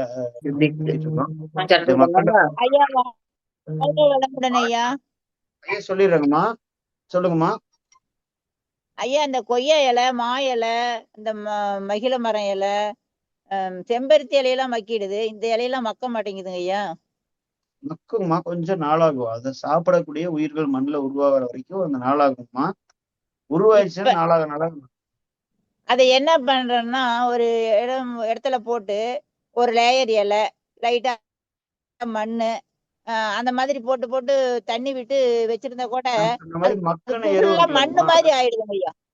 நான் சொன்ன மாதிரி மக்கின எரு இருக்குல்லம்மா, லீஃப் மோல்டு சாயில் சொன்னால, அதை கொஞ்சம் அதிகமா கலந்துட்டீங்கன்னா அதுக்கான சோர்ஸ் மைக்ரோப்ஸ் வந்துடும். பால் பெறையாகலைன்னா இன்னும் கொஞ்சம் தயிர் அதிகமா சேர்ப்போம்ல, அது மாதிரிதான். நிறைய இலை அது கிடைக்கும், அது மக்காதுன்னு அள்ளி அள்ளி கொட்டிடுவேன். கொஞ்சம் நாளாகும், கொஞ்சம் நாளாகும். சரிங்க, இப்ப நம்ம பயிற்சி சார்ந்த தகவலை இப்போ நண்பர் அஜய் பிரகாஷ் இந்த மாதிரி வாட்ஸ்அப் குழுக்களை நம்ம பகிர்ந்துக்கிறோம். செஞ்சோலைக்குன்னு சில வாட்ஸ்அப் குரூப் வச்சிருக்கோம். அதுல செஞ்சோலை சார்பா நடத்துற பயிற்சி தகவலை பகிர்ந்துக்கிறோம். அப்புறம் முகநூல்லையோ இன்ஸ்டாகிராம்லயோ செந்தில்ங்கிற பேர்ல நம்மளோட தகவலை தொடர்ச்சியா பரவலா கொண்டு போயிட்டு இருக்கோம். இப்ப இருக்கிற இந்த இணையதளங்களை பயன்படுத்தி இந்த விஷயங்களை கொண்டு போய் சேர்த்துட்டு இருக்கிறோம். மேற்கொண்டு யாருக்கும் இது சார்ந்த பயிற்சிகள் தொடர்ச்சியா வேணும்னா இவர் அஜய் பிரகாஷ் அவர்கள்ட்ட நீங்க கேள்வி கேட்டீங்கன்னா அதுக்கேற்ற மாதிரி அடுத்தடுத்த பயிற்சிகள் நம்ம தொடர்ச்சியா கொண்டு போய்க்கலாம். நீங்க எந்த மாவட்டத்துல இருந்தாலுமே உங்களுக்கு அருகாமையில் இருக்கிற ஒரு இயற்கை விவசாயி போய் பாருங்க. இப்ப இயற்கை விவசாயம் எடுத்தோன்னா பண்ண முடியாது, வாய்ப்பு இல்லை அப்படின்னா, நீங்க முதல்ல பண்ண வேண்டியது மாசத்துல ஒரு 1/2 நாள் ஒதுக்குங்க. உங்க மாவட்டத்துல இருக்கிற ஒரு இயற்கை விவசாய தோட்டத்துக்கு நேரடியா போய் உங்களுக்கு தேவையான பொருளை வாங்கிட்டு வாங்க. அடுத்த மாசம் இன்னொரு தோட்டத்துக்கு போங்க. அதான் நேரடியா பாத்துட்டீங்களா, ஒரு கொரியர் பஸ்ல வச்சு விட சொல்லி, கொரியர் போட்டு சொல்லி இன்னொரு தோட்டத்துக்கு போங்க. நம்மளோட வீக்கெண்டே இந்த மாதிரி மாறணும். குழந்தைங்க போயிட்டாங்கன்னா குடும்பத்தோட போயிட்டு பம்பு செட்ல குளிச்சுட்டு நீங்க காய் பறிச்சுட்டு வந்து எடை போட்டு காசு கொடுத்துட்டு, ஆடு மாடு கோழி எல்லாம் இருக்கும், கோழி முட்டை போட்டிருக்கும், முட்டை எடுத்துட்டு வந்துட்டு இப்படி வீக்கெண்டே நமக்கு இந்த மாதிரி மாறிடணும். ஒரு மகிழ்ச்சிகரமாகவும் கவனித்தல் மூலமா கற்றல் அப்படிங்கிறது குழந்தைகளுக்கு இப்படி மட்டும்தான் கிடைக்கும். திரும்பவும் உன்னை கவனித்தன் மூலமா கற்றல் அப்படிங்கிறத நம்ம தலைமுறை இழந்துட்டு வந்துட்டு இருக்கோம். இந்த தலைமுறையோட பெரிய இழப்பா இருக்கு. ஒருத்தர் சொல்லி கொடுத்து மட்டும்தான் கத்துக்கிறது கிடையாது. இப்படி நீங்க வீக்கெண்டை மாத்துங்க, நமக்கு தேவையான ஆர்கானிக்கும் கிடைக்கும். இப்படி இருக்கிற இடத்துல இருந்து என்னென்ன வாய்ப்பு செய்ய முடியுமோ அந்த செயலை தொடர்ச்சியா நீங்க செஞ்சுட்டே இருங்க. அதுதான் நம்ம ஆரோக்கியமா நம்மளும் நம்ம அடுத்த தலைமுறை இருக்கிறதுக்கான ஒரு பெரிய வாய்ப்பு. மேற்கொண்டு நிறைய கத்துக்கோங்க. கத்துக்கிறத கொஞ்சம் கொஞ்சமா செஞ்சு பாருங்க. நீங்க எதையுமே செஞ்சு பார்க்காம நிறைய கத்துக்க வேண்டாம். கொஞ்சம் கொஞ்சமா கத்துக்கிட்டு கத்துக்க சின்னதா செஞ்சு பார்த்துட்டே இருங்க. அதுதான் நாட்டு விதைகள் உங்ககிட்ட கிடைக்குமாங்க ஐயா? கிடைக்குதுங்கம்மா, நம்ம கிட்ட கிடைக்குது. அல்லது நீங்க தொலைவில் இருந்தீங்கன்னா இப்ப சிவகாசியில இருந்தீங்கன்னா கருப்புசாமின்னு ஒரு அண்ணன் இருக்காரு, அவரு நாட்டு விதைகள் கொடுத்துட்டு இருக்காரு. தஞ்சாவூர்ங்க ஐயா, தஞ்சாவூர்ல யாருங்க ஐயா இருக்கா? தஞ்சாவூர்ல தம்பி விஜய்னு ஒருத்தர் இருக்காரு, அவரோட என்று நான் அனுப்புறோம். இந்த மாதிரி அந்தந்த பகுதியில எல்லா இடத்துலயும் இருக்கிறாங்கம்மா. ஐயா நாட்டு விதைகள் ஐயா, ஒரு நிமிஷம் ஐயா, வாழ்க வளமுடன் ஐயா. இப்ப சொல்லுங்க. வந்து நிறைய இடத்துல போடுறாங்கல்ல. இப்ப திருத்துறைப்பூண்டி நெல் திருவிழா நடந்துச்சு, நான் வாங்கிட்டு வந்தேன். அதுல போட்டு ஒரு விதை கூட வந்துச்சு, முளைச்சிச்சு. ஆனா எந்த பலனுமே கொடுக்கலங்க ஐயா. இப்ப எங்களுக்கு திருவாரூர் வந்து எங்களுக்கு எங்க ஐயா விதை கிடைக்கும்? என்ன பண்றீங்கன்னா, நிறைய பேர் பண்றதுன்னா ஒரு எக்ஸ்போல போய் விதை இருக்கிறதெல்லாம் அள்ளி இருக்கிறத வாங்கிட்டு வந்துடுவோம். அதுல வாங்கிட்டு வந்துட்டு விதைச்சு வரல அப்படின்னா உடனே போன் பண்ணி இந்த மாதிரி தம்பி உங்கள்கிட்ட வாங்கிட்டு வந்த விதை முளைக்கல அப்படின்னு தகவலை கொடுக்கணும். ஏன்னா ஒரு பேட்ச் விதையா இருக்கும். இப்ப நாட்டு விதைக்கு ஹைபிரிட்டுக்கும் காம்படிஷன்ல ஹைபிரிட் விதைகள் வேகமா பெரும் உற்பத்தி பண்ற விவசாயிகள் ஹைபிரிட் விதையை மட்டுமே பிடிச்சிருக்கிறதுக்கு காரணம், ஒரு தக்காளி விதையினாலும் சரி அந்த நிறுவனம் கொடுத்துச்சுன்னா 95% ஜெர்மினேஷன் டெஸ்ட் பண்ணி கொடுக்குறாங்க. அதுக்கும் சேர்த்து விலை. நான் சொன்ன நாட்டு விதை கிலோ 700 ரூபா, ஹைபிரிட் 7000 ரூபா அப்படின்னா அந்த விலை அதிகமா இருக்கிற காரணம் அவங்க விதைய போட்டு பார்த்து வேற பேட்ச்ல விதைச்சு பார்த்து ஜெர்மினேஷன் பர்சன்டேஜ் முதல்ல கண்டுபிடிச்சு கொடுக்குறாங்க. அதனாலதான் அந்த விலை. வெறும் நிலப்பரப்புல பண்றவங்க ஹைபிரிட் போய்க்கிறதுக்கான காரணம் இதுதான். இப்ப நீங்க வீட்டு தோட்டத்துக்கு 4-10 வெண்டைக்காய் விதை முளைச்சு வரல, விளைச்சல் வரலன்னா வேற. நான் 1 ஏக்கர்ல வெண்டைக்காய் விதைச்சு விளைச்சல் வரலன்னா என்ன ஆகும்? அப்ப நாட்டு விதைகள் பண்றவங்க நம்ம நண்பர்கள் வெறும் விளைச்சல் நல்ல விளைச்சல் வரக்கூடிய உழைப்பு திறனை சோதனை பண்றது இந்த மாதிரி விஷயங்களை எடுத்துக்கிட்டு நாட்டு விதைகள் பண்றவங்க கிட்ட நீங்க விதை வாங்கணும். நீங்க ஒரு இடத்துல விதை வாங்குறீங்கன்னா நீங்க விதை வாங்கினா நான் காமனா சொல்றீங்கன்னா நீங்க அடுத்த திருவிழால போய் விதை வாங்கினீங்கனாலே இதை ஃபாலோ பண்ணுங்க. இந்த விதை ஜெர்மினேஷன் பர்சன்டேஜ் எவ்வளவு இருக்கும், எத்தனை மாசத்துக்கு முன்னாடி எடுத்தது, எத்தனை நாள் நான் வச்சுக்கலாம், இந்த மாதிரியான சில கேள்விகளை கேளுங்க. விதை தேர்ந்தெடுப்பு செடியில முத்த விட்டு எடுத்தீங்களா, இந்த மாதிரியான கேள்விகளை கேட்டு அதன்ல இருந்து பதில் பெற்றுவங்க. ஒருவேளை விதைச்சு பார்த்து முளைக்கலன்னா திரும்ப எனக்கு விதை கொடுப்பீங்களா? ஐயா இன்னும் கேளுங்க ஐயா. இந்த மாதிரி கேள்வியோட கேளுங்க. ஒரு பேக்கெட் வாங்கிட்டீங்கன்னா உடனே அந்த விதை யார்கிட்ட வாங்கினீங்களோ அவனோட பேரு, போன் நம்பரு, ஊரு எழுதிக்கோங்க. உடனே விதைச்சு பார்த்துட்டு அவரு போகும்போது இந்தாங்க 3 மாசத்துக்குள்ள விதைச்சிருங்க, அதுக்கப்புறம் விதைச்சீங்கன்னா முளைக்காதுன்னு சொல்லிட்டு வாங்கிட்டு வந்து 4வது மாசம் விதைச்சோம்னா அது நம்மளோட தவறு. இப்படி தவறு இருக்குன்னு நம்ம ஒரு பரிசீலனை பண்ணிக்கலாம். வாங்கி கொண்டு வந்து ஒரு 10 நாள்லயே விதைச்சு அந்த விதை முளைக்கல அப்படின்னா உடனே கூப்பிட்டு சொல்லிடணும், இந்த பேட்ச் வந்து ஃபெயிலியரு, நீ இந்த பேட்ச் விதை கொடுக்காதீங்க, அல்லது எனக்கு ரிட்டர்ன் வேற போட்டு விடுங்க அப்படின்னு நீங்க கேட்கலாம். தவறு கிடையாது. இல்லப்பா எனக்கு போனா பரவாயில்ல, நீங்க வேற யாரும் கொடுக்காதீங்க அப்படின்னாச்சும் ஒரு ரெக்வஸ்டா வைக்கலாம். வாழ்க வளமுடன் ஐயா. எனக்கு ரொம்ப விருப்பம் பாரம்பரிய விதை விதைக்கணும் அப்படின்னு சொல்லிட்டு கண்டிப்பா பண்ணணுமா. நிறைய நண்பர்கள் நாட்டு விதைகள் முளைப்பு திறன்றக்கூடிய விதைகள் கொடுக்குறவங்க இருக்காங்க. எந்த ஊர்ல இருக்கீங்களோ சொல்லுங்க, அந்த கான்டாக்ட் தரேன். இப்ப ஈரோடுலன்னா திருவாரூருங்க ஐயா, திருவாரூர் இருக்காங்க. தஞ்சாவூர் பகுதியில விஜய்னு ஒருத்தங்க இருக்காங்க. திருப்பூர் திண்டுக்கல்ல பிரியான்னு ஒரு அக்கா பண்ணிட்டு இருக்காங்க. நமக்கு தெரிஞ்சு நீங்க ஆமா திண்டுக்கல் ஆமா திண்டுக்கல் ஒட்டச்சத்திரம்னா நண்பர் பண்ணிட்டு இருக்கிறாங்க நிறைய பேர். நீங்க வாட்ஸ்அப்ல போடுங்க கொஞ்சம். சென்னையில எங்க சார் கிடைக்கும்? நான் சொல்றேங்கம்மா. நீங்க சொன்ன மாதிரி குரூப்ல நான் விரிவா நம்ம பகிர்ந்துக்கிறேங்கம்மா. உங்களுக்கு ஏதாவது கேள்விகள் இருந்துச்சுன்னா ஹலோ, வாழ்க கேள்வி வளமுடன் கேளுங்க. சார். ஐயா, சொல்லுங்கம்மா. நாட்டு வெண்டை செடி இருக்குல்லங்க ஐயா, நீங்க நாட்டு கிட்டத்தட்ட இந்த வெண்டைக்காய். குரூப்லயே கிட்டத்தட்ட ஒரு ஒரு 200 பேர் பக்கம் 120 பேர் பக்கம் கலந்துட்டீங்கம்மா. ஆளுக்கு ஒரு விதை நீங்க போட்டீங்கன்னா போதும். நாட்டு வெண்டைக்காய் விதைய நான் இப்ப எப்படி நம்ம ஒரு வருஷ விதை வருஷம் கேட்கலங்க ஐயா, நானு விதை ஆ? கேட்கல, ஆ. விதை இல்ல. அது வந்து பாருங்க ஐயா, ஒரு சீசன்ல நல்லா வருது, ஒரு ஆமா, சீசன்ல அந்த அப்படியே வெள்ளை கொட்டாம் பிடிச்ச மாதிரி போயிடுதுங்க ஐயா. அந்த சீசன் நோட் பண்ணிக்கணும் நீங்க. அந்த சீசன்ல தான் அந்த விதைக்கு நாட்டு விதைகளை பொறுத்த வரைக்கும் சீசன் மாறுச்சுன்னா விளைச்சல் வராதுங்கம்மா. பூச்சி நோய் தாக்குதல் வரும். அப்ப நீங்க அந்த பர்டிகுலர் விதைக்கு அந்த சீசனை எழுதி அந்த பேட்ச்ல ஒரு டப்பால எழுதி வச்சுக்கணும். அப்போ ஒரு சீட் பேங்க் எப்படி மெயின்டைன் பண்றதுன்னு நம்ம கத்துக்கணும். இப்ப நீங்க தமிழ்நாட்டுல எந்த மூலையில இருந்தாலும் ஒரு வெண்டைக்காய் தோட்டத்துல போட்டிருக்கீங்கன்னா, ஒரு 1/2 கிலோ வெண்டைக்காய் அதிகமா வச்சிருக்கீங்கன்னா, இந்த ஆன்லைன்ல மீட்டிங் அட்டன் பண்ண யார் வீட்டுக்கு வேணாலும் கதவை தட்டிட்டு டெலிவரி பண்ணிட முடியும் விதைய. ஆமாங்க ஐயா, நான் அப்ப இங்க செஞ்சிருக்கேன். இருக்கிற 10 செடி தாங்க அப்ப ஐயா நீங்க இருந்தது. அப்போ இங்க இருக்கிற அத்தனை பேரும் ஒரு குரூப்பா மாறிக்கணும். நான் வெண்டைக்காய் விதைக்கு உற்பத்தி பண்றேன், நான் தக்காளி உற்பத்தி பண்றேன்ட்டு ஒரு 20 பேர் முன் வரணும். நமக்கான ஆள் நம்மால இருந்து வரணும். அப்ப அந்த 20 பேர்ல 20 விதை நமக்கு கிடைச்சிடும். குரூப்ல போட்டுறணும். இந்த மாதிரி சரோஜா, நான் தஞ்சாவூர்ல இருக்கேன், நான் வெண்டைக்காய் விதை உற்பத்தி உங்களுக்கு பகிர்ந்துக்கிறேன். அது நீங்க இலவசமா கொடுக்க வேண்டியதில்லை. அதுக்குன்னு உற்பத்தி உழைப்புக்கேற்ற ஒரு தொகையை வச்சுக்கணும். இப்ப நான் என் பேர் இது, நான் கோயம்புத்தூர்ல இருக்கேன், என் பேரு இதுன்னு வச்சுட்டு நான் தஞ்சாவூர்ல இருக்கேன், நான் மதுரையில் இருக்கேன், நான் தக்காளி போட்டுக்கிறேன், எனக்கு அளவுக்கு மீறி உற்பத்தி பண்ண தக்காளி விதைகளை நான் கொரியர் அனுப்புறேன், குறைஞ்சபட்ச பேக்கெட் 20 ரூபா, கொரியருக்கு ஒரு 20 ரூபா, அப்படி போட்டே அனுப்பிடுங்க, இலவசமா கொடுக்க வேண்டாம். இப்படி இந்த குழு ஒரு வருஷம் வேலை செஞ்சா போதும், நம்ம கிட்ட ஒரு சீட் பேங்க் இருக்கும். அப்படி வேலை செஞ்சவர் தான் நம்மாழ்வார். அதனால நம்ம உட்காந்து பேசிட்டு இருக்கோம். இந்த மாதிரி நீங்க ஏதோ ஒரு விஷயத்த கையில் எடுத்துக்கிட்டு அதுக்காக வேலை செய்யுங்க.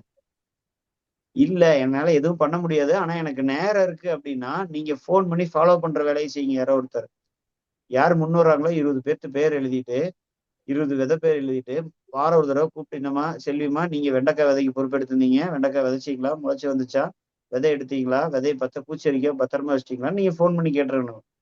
இப்படி ஃபாலோ பண்றதை யாரோ ஒருத்தர் பொறுப்பெடுத்துக்கோங்க.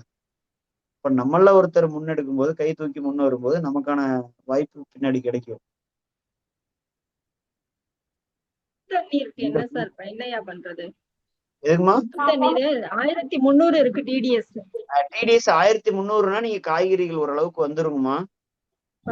நீங்க என்ன பண்ணும், பழக்கரைசல்னு ஒண்ணு இருக்குது. கம்போஸ்ட் கொஞ்சம் நிறைய கொடுங்க, மக்கு எருவு நிறைய கொடுங்க. சொல்லுவாங்க பழக்கரைசல் செஞ்சு தொடர்ச்சியா மண்ணுக்கு கொடுத்துட்டே இருங்க. அதுல இருக்கக்கூடிய நுண்ணுயிர் திறன் மண்ணுல தண்ணியில இருக்கக்கூடிய உப்பு தன்மையை கொஞ்சம் சமநிலைப்படுத்துறதுக்கான வேலை செய்யும். அப்படியே முழுசா போக்கிறாது, சமநிலைப்படுத்துறதுக்கான வேலை செய்யும். இந்த தண்ணி சுத்திகரிக்கிறத பத்தி எங்க சார் படிக்கலாம்? அதை பத்தி அத குடித்த நீரா மாத்தணும்னா என்ன பண்ண? நீங்க விவசாய நிலத்திலயா இல்ல வீட்டு தோட்டத்துக்காகமா? வீட்டு விவசாய நிலமும் இருக்குங்க ஐயா. அங்கே நீங்க அதுல கேக்குற நெல்லு கேள்வி மட்டும் தான் இல்ல. விளையும்னு சொல்றாங்க. அப்ப அங்க நீங்க விவசாய நிலங்களை தண்ணியை சுத்தப்படுத்துறங்கிறது நிரந்தர தீர்வுங்கிறது மழைநீர் சேமிப்புதாங்கம்மா. நீங்க வாய்ப்பு இருக்கிறவங்க கரூர் மாவட்டம் வானகம் போய் பாருங்க. கிட்டத்தட்ட சுத்தி நிறைய நிலங்கள்ல தண்ணி யூரியாவா அடிக்கும், உப்படிக்கும், குடிக்க முடியாது, மாடு கூட குடிக்காது. ஆனா கரூர்ல வானகத்துல கிட்டத்தட்ட ஒரு 55-60 ஏக்கருக்கு மேல விழுகிற ஒரு சொட்டு மழை தண்ணி கூட வெளியில போகாம பல ஆண்டுகளா மண்ணுக்குள்ள இருக்கிறதுனால நாளாக தண்ணியோட சுவையும் தரமும் அதிகமாயிட்டு இருக்கு. சுத்தி ஒரு 100-150 குடும்பங்களுக்கு மேல சமையலுக்கும் குடிநீருக்கும் நம்மாழ்வாரையோட பண்ணை கரூர் வானகத்துல இருந்து எடுத்துட்டு போயிட்டு இருக்கிறாங்க. அப்ப இந்த இடங்கள்ல நீங்க விவசாய நிலங்களுக்கு இதை போய் பாருங்க. வீட்டு தோட்டங்களுக்கு நீங்க நல்ல தண்ணியை ஊத்திருங்க, தப்பே இல்லை. கொஞ்சம் நல்ல தண்ணி எடுத்து வைங்க. அதுல நாங்க சொன்ன பழக்கரைசல கலந்து வேறு கொடுத்துட்டே இருங்க வாரம் வாரம். சரிங்க சார். ஒண்ணு சார், இந்த வெங்காய தோல் உரிக்கிறோம் இல்லையா, அத த்ரூ அவுட் நைட்டு ஊற வச்சு அந்த தண்ணி செடிக்கு ஊத்துனா செடி செழிப்பா இருக்கு சார். நான் அது ட்ரையல் பண்ணிட்டு இருக்கிறேன். எந்த ஒரு தாவர கழிவுனாலும் விலங்கு கழிவுனாலும் தண்ணியில ஊற வச்சு புளிக்க வச்சு கொடுத்தீங்கன்னா நல்லது. இதுதான் நீங்க இயற்கை இடுபொருள் இருக்கக்கூடிய அமித கரைசல், பஞ்சகாவியா, பழக்கரைசல், மீன் அமிலம், ஜேமோர் கரைசல், இந்த மாதிரி பல கதைகளுக்கு பின்னாடி இருக்கிற அந்த ஒன்லைன் ஸ்டோரி இதுதான். ஒரு சினிமாக்கு ஒன்லைன் ஸ்டோரி சொல்ற மாதிரி எந்த ஒரு தாவர கழிவுனாலும் விலங்கு கழிவுனாலும் ஏதோ ஒரு திரவத்துல ஊற வச்சு புளிக்க வச்சு அந்த தண்ணியை வடிகட்டி டைல்யூட் பண்ணி செடியோட வேருக்கோ இலைக்கோ தெளிச்சிங்கன்னா பயிர் ஆரோக்கியமா வளரும். இதுதான் உணவு சங்கிலி, அடிப்படையான உணவு சங்கிலி. அதே மாதிரி இந்த வேஸ்ட் தோல் இருக்கும் பாருங்க, மாம்பழ தோல், வாழைப்பழ தோல், அதெல்லாம் என்ன செய்வேன்னா ஒரு பாட்டிலில் போட்டு நாட்டு சக்கரை போட்டுருவேன், தண்ணி ஊற்றி ப்ரோபயாட்டிக்கா ஒரு 45 நாள் கழிச்சு பார்த்தீங்கன்னா 3 மாதம், அதுவே கொஞ்சம் 3 மாதம் ஆச்சுன்னா அந்த கரைசல் கொஞ்சம் ஊற்றி டப்பாவில் இப்படி தான் பாட்டிலில் சேர்த்து வச்சுருப்பேன். அந்த கரைசல் ஒரு லிட்டருக்கு 5 ml ஊற்றி மிக்ஸ் பண்ணி ஊற்றுவேன், அதுவும் நல்லா தான் வருது. உங்களுக்குள்ளே ஒரு இயற்கை விஞ்ஞானி இருக்காங்க பாருங்க. அப்ப நீங்க செய்யறதெல்லாம் எழுத்து வடிவமா மாத்துங்க, இந்த மாதிரி குரூப்ல போடுங்க. ட்ரையல் தான் பண்ணினேன், நல்லா தான் இருக்குது. அதுவும் உங்க ட்ரையலையே எழுத்து வடிவமாவோ வீடியோவோ அல்லது ஒரு பேசியோ இந்த போட்டோ குரூப்ல போட்டு பேசி ஒரு ஆடியோ போடுங்க. நம்ம கிடைக்கிற நாலேஜுங்கிறது திடீர்னு ஒரே நாள்ல லைட்டிங் மாதிரி யாருக்கும் வர்றதில்லை. உங்களை மாதிரி பல பேர் பல காலமா ஃபீல்ட்ல ட்ரையல் அண்ட் எரர் பார்த்து கட்டுறதின் விளைவாதான் நமக்கு கிடைச்சிருக்கிற செய்தி அப்படிங்கிறது. அதனால அனுபவங்களை பகிர்ந்துகிட்டே இருங்க, அப்பதான் நம்ம அப்டேட் ஆக முடியும். எங்க வீட்டுல துளசி செடி தான் சார் ஜாஸ்தியா இருக்கு. அந்த செடி விதை வரும் பாருங்க, அது பக்கத்து தொட்டில எல்லாம் போய் விழுந்து நிறைய துளசி செடியா இருக்கு. நல்லது. நீங்க பாக்குறவங்களுக்கு எல்லாம் துளசி கொடுங்க, குடிக்கிற தண்ணியில போட்டு குடிக்க சொல்லுங்க. தண்ணியில காய்ச்சி துளசி தண்ணியில ஊத்தினா அது காரத்தன்மையா மாறிடும். சோ ரொம்ப உடலுக்கு நல்லது. கண்டிப்பா கண்டிப்பா. சரிங்கம்மா, திரு அஜி பிரகாஷ் அவர்களை அழைச்சிக்கலாம். நம்ம பேசினது போல கிட்டத்தட்ட 6ல இருந்து 8 வரைக்கும் பேசணும். கிட்டத்தட்ட இப்ப 7:57 பக்கம் ஆயிருச்சு. ஒரே ஒரு டவுட் சார். சரிங்கம்மா, இந்த கடைசி டவுட்டை மட்டும் பேசிட்டு மேற்கொண்டு ஏதாவது அடுத்த கூட்டத்துல நான் கோயம்புத்தூர்ல டவுன்ல இருக்கிறேன் சார். சூலூர்ல எங்க சார்? சரவணம்பட்டிங்க சார். சரவணம்பட்டி. அந்த சூலூர் மார்க்கெட்டுக்கு சொல்லுங்க சார். பழைய பஸ் ஸ்டாண்ட்ல இருந்து ஒரு 1/2 கிலோமீட்டர் தூரத்துல செஞ்சோலை பண்ணைங்கிற பேர்ல அங்க இயற்கை விவசாயம், பயிற்சி, சந்தை, மதிப்பீடுதல் எல்லாம் பண்ணிட்டு இருக்கோம்மா சார். அது நான் நுகர்வோரா கேக்குறேன் சார். நான் அது வாங்க வர்றதா இருந்தா வாரத்துல ஒரு நாள் நம்ம சரவணம்பட்டி வரைக்கும் ஃப்ரீ டெலிவரி கொடுக்குறோம்மா. ஒரு ரூட் இருக்குது, நம்ம ஒரு வாட்ஸ்அப் குரூப் வச்சு பண்ணிட்டு இருக்கோம். நீங்க சோசியல் மீடியால ஃபாலோ பண்ணுங்க. வாட்ஸ்அப், ஃபேஸ்புக், இன்ஸ்டாகிராம் இந்த மாதிரி சோசியல் மீடியால நம்மளோட ஆக்டிவிட்டி அப்லோட் பண்ணிட்டு இருக்கோம் சார். உங்க நம்பர்? என்னுடைய ஃபோன் நம்பர் 95. இந்த வாட்ஸ்அப் குரூப்ல இருக்கேன். ஓகே சார், நான் நோட் பண்ணிக்கிறேன். இப்ப நாங்க வந்து பர்ச்சேஸ் பண்றதா இருந்தா என்னைக்கு வரணும் சார்? எல்லா ஞாயிற்றுக்கிழமையும் காலையில ஒரு 9 to 11 வரைக்கும் காய்கறி, கீரைகள், வாழை இது எல்லாமே கிடைக்குமா. தானியங்கள், சிறுதானியங்கள், எண்ணெய் வகை இது எல்லாமே விவசாயிகள் குழுவா சேர்ந்து பண்ணிட்டு இருக்கோம்மா. அதுபோக அடுத்த நகர் பகுதிக்குள்ள ஒரு வார சந்தை நடத்துறதுக்கு இடமும் பார்த்துட்டு இருக்கோம். கோயம்புத்தூர்ல சரணம்பட்டி ஆகட்டும், பில்லமேடு, கணபதி இந்த மாதிரி பல பகுதிகளில் வார சந்தை நடத்துறதுக்கான இடம் பார்த்துட்டு இருக்கோம் ரெகுலரா. சரிங்க சார். Okay sir. சென்னையில போடுற ஐடியா ஏதா இருக்கா? சென்னையில இருக்காங்கம்மா நண்பர்கள். நம்ம கிட்ட இருக்கிற பொருளை கொரியர் அனுப்பிச்சிட்டு இருக்கோம் எல்லா பகுதிகளுக்கும். சென்னை, பெங்களூர் வரைக்கும் செஞ்சோலை குழுவுல விவசாயிகள் குழு இருக்கிற பொருளை கொரியரும், MSS, A1 டிரான்ஸ்போர்ட் இந்த மாதிரி போட்டு அனுப்பிச்சிட்டு இருக்கோம். நம்ம பண்ணலைங்கம்மா. சென்னை பகுதியில வள்ளுவம், குருகுலம், தாம்பரம் பக்கத்துல நண்பர் ஒருத்தவங்க சந்தை நடத்துறாங்க. இந்த மாதிரி நிறைய இடத்துல சந்தை நடத்துற குழுக்கள் இருக்காங்க. மதுரையில நடத்திட்டு இருக்கிறாங்க. அப்புறம் திருவண்ணாமலையில ரெகுலரா நடத்துறாங்க, ரொம்ப வருஷமா பண்ணிட்டு இருக்கிறாங்க. சிவகாசி, விருதுநகர்ல எங்களுக்கெல்லாம் சீனியர் கருப்புசாமியோட ரொம்ப வருஷமா இயற்கை விவசாயிகள் நேரடி விற்பனை சந்தை நடத்துறாங்க. இந்த மாதிரி எல்லா பகுதியிலும் இருக்கு. அதனாலதான் மாசத்துல ஒரு வீக்கெண்ட நீங்க இதுக்குன்னு ஒதுக்குனீங்கன்னா 6 மாசத்துல அத்தனை டேட்டா உங்க கைக்கு வந்து சேர்த்துரும். உங்க பகுதியில யார் பண்றாங்கன்ட்டு நம்ம அப்படி கொஞ்சம் நேரம் ஒதுக்கணும், அவ்வளவுதான். என்னோட நம்பர் ஆமா 95 66 66 சொல்லுங்க 95 66 66 56 54. ஓகேங்க ஐயா, வாழ்க வளமுடன். செந்தில்குமரன். போன் பண்ணுங்க, எடுக்க மாட்டேன், ஏன்னா இந்த மாதிரி ஏதோ ஒரு பயிற்சியில இருப்போம். கண்டிப்பா நீங்க வாட்ஸ்அப்ல ஒரு மெசேஜ் அனுப்பிச்சிட்டு கேள்வியோ போட்டோவோ கேட்டுருங்க. உங்களுக்கு என்ன தேவையோ கேட்டுருங்க. இல்ல நீங்க கோஆர்டினேஷன் எல்லாத்தையும் செக் பண்றதுக்கு அந்த மாதிரி ஏதாவது பண்ணனும்னா பண்றேன். எதுக்குமா சொன்னீங்கல்ல இந்த விதை இதுக்கெல்லாம் யாருக்கிட்ட கிடைக்கும்னு சொல்லி கோஆர்டினேஷன் யாரா பண்ணுங்கன்னு சொன்னீங்க. சென்னை வியா? ஆமா கண்டிப்பா நம்ம தொடர்ச்சியான ஒரு சார் குழுவை நம்பர் செயல்படும். திரும்ப நம்மளுடைய சொல்லுங்க. சொல்றது எப்பவுமே ஒரு பயிற்சியோ ஒரு கூட்டமோ முடியும் போது 2 வேலை நடந்திருக்கணும். குரூப் ஃபார்மேஷன், ஆக்ஷன் பிளான், இந்த 2ஓட தான் ஒரு பயிற்சி கூட்டம் கலையணும்னு சொல்லுவாரு. ஏதோ ஒரு நோக்கத்தை முன் வச்சு ஒரு குழு உருவாக்கிடணும். சார் ஆக்ஷன் திரும்பவும் நம்பர் பிளானோட சொல்றீங்களா உங்க மொபைல் நம்பர்? குரூப்ல போட்டுறேங்கம்மா. வாட்ஸ்அப் குரூப்ல போட்டுறேங்கம்மா. ஐயா ஐயா உங்க ரொம்ப notes நன்றிங்க ஐயா. ஏதாவது இந்த குரூப்ல ஷேர் பண்ணுங்க ஐயா. ஐயா எதுக்குமா? வாழ்க வளமுடன். யூடியூப் ஏதாவது நீங்க பேசுனதெல்லாம் எங்க குரூப்ல வந்து ஷேர் பண்ணுங்க ஐயா. நாங்க இதை பாக்குறோம். கண்டிப்பா நான் ஷேர் பண்றேன். நம்ம யூடியூப் சேனல் செஞ்சோலை, இன்ஸ்டாகிராம் ஐயா அந்த வாழ்க வீடியோ வளமுடன். ஷேர் உங்களது பண்றோம். ஐயா சரிங்கம்மா. இப்போ அஜய் பிரகாஷ் அவர்கள் நீங்க இணைப்புல இருக்கீங்களா? இல்ல நானே ஃபீட்பேக் வச்சு முடிச்சிட்டுங்களா? ஐயா இணைப்புல இருக்கீங்க. அஜய் வணக்கங்க அஜய். ஏன்னா நம்ம சொன்னது போல 6 to 8க்குள்ள முடிச்சாதான் சரியா இருக்கும். அவங்களும் சரி. அடுத்தடுத்த வேலைகளை திட்டமிடுவாங்க. இப்ப சுருக்கமா ஒரு ஃபீட்பேக் செஷன் மட்டும் வச்சுட்டு சில நிமிடங்கள்ல முடிச்சுக்கலாம். மேற்கொண்டு இருந்துச்சுன்னா நம்ம அடுத்தடுத்த இதுல நடத்திக்கலாம். சரிங்க சரிங்க. ஓகேங்க, ரொம்ப சந்தோஷம். ரொம்ப மகிழ்ச்சி. இப்படி ஒரு வாய்ப்பை ஏற்படுத்தி கொடுத்த திரு அஜய் பிரகாஷ் அவர்களுக்கு நன்றிகள். ரொம்ப சந்தோஷம். சந்தோஷம் எங்களுடையது. வாழ்க வளமுடன்.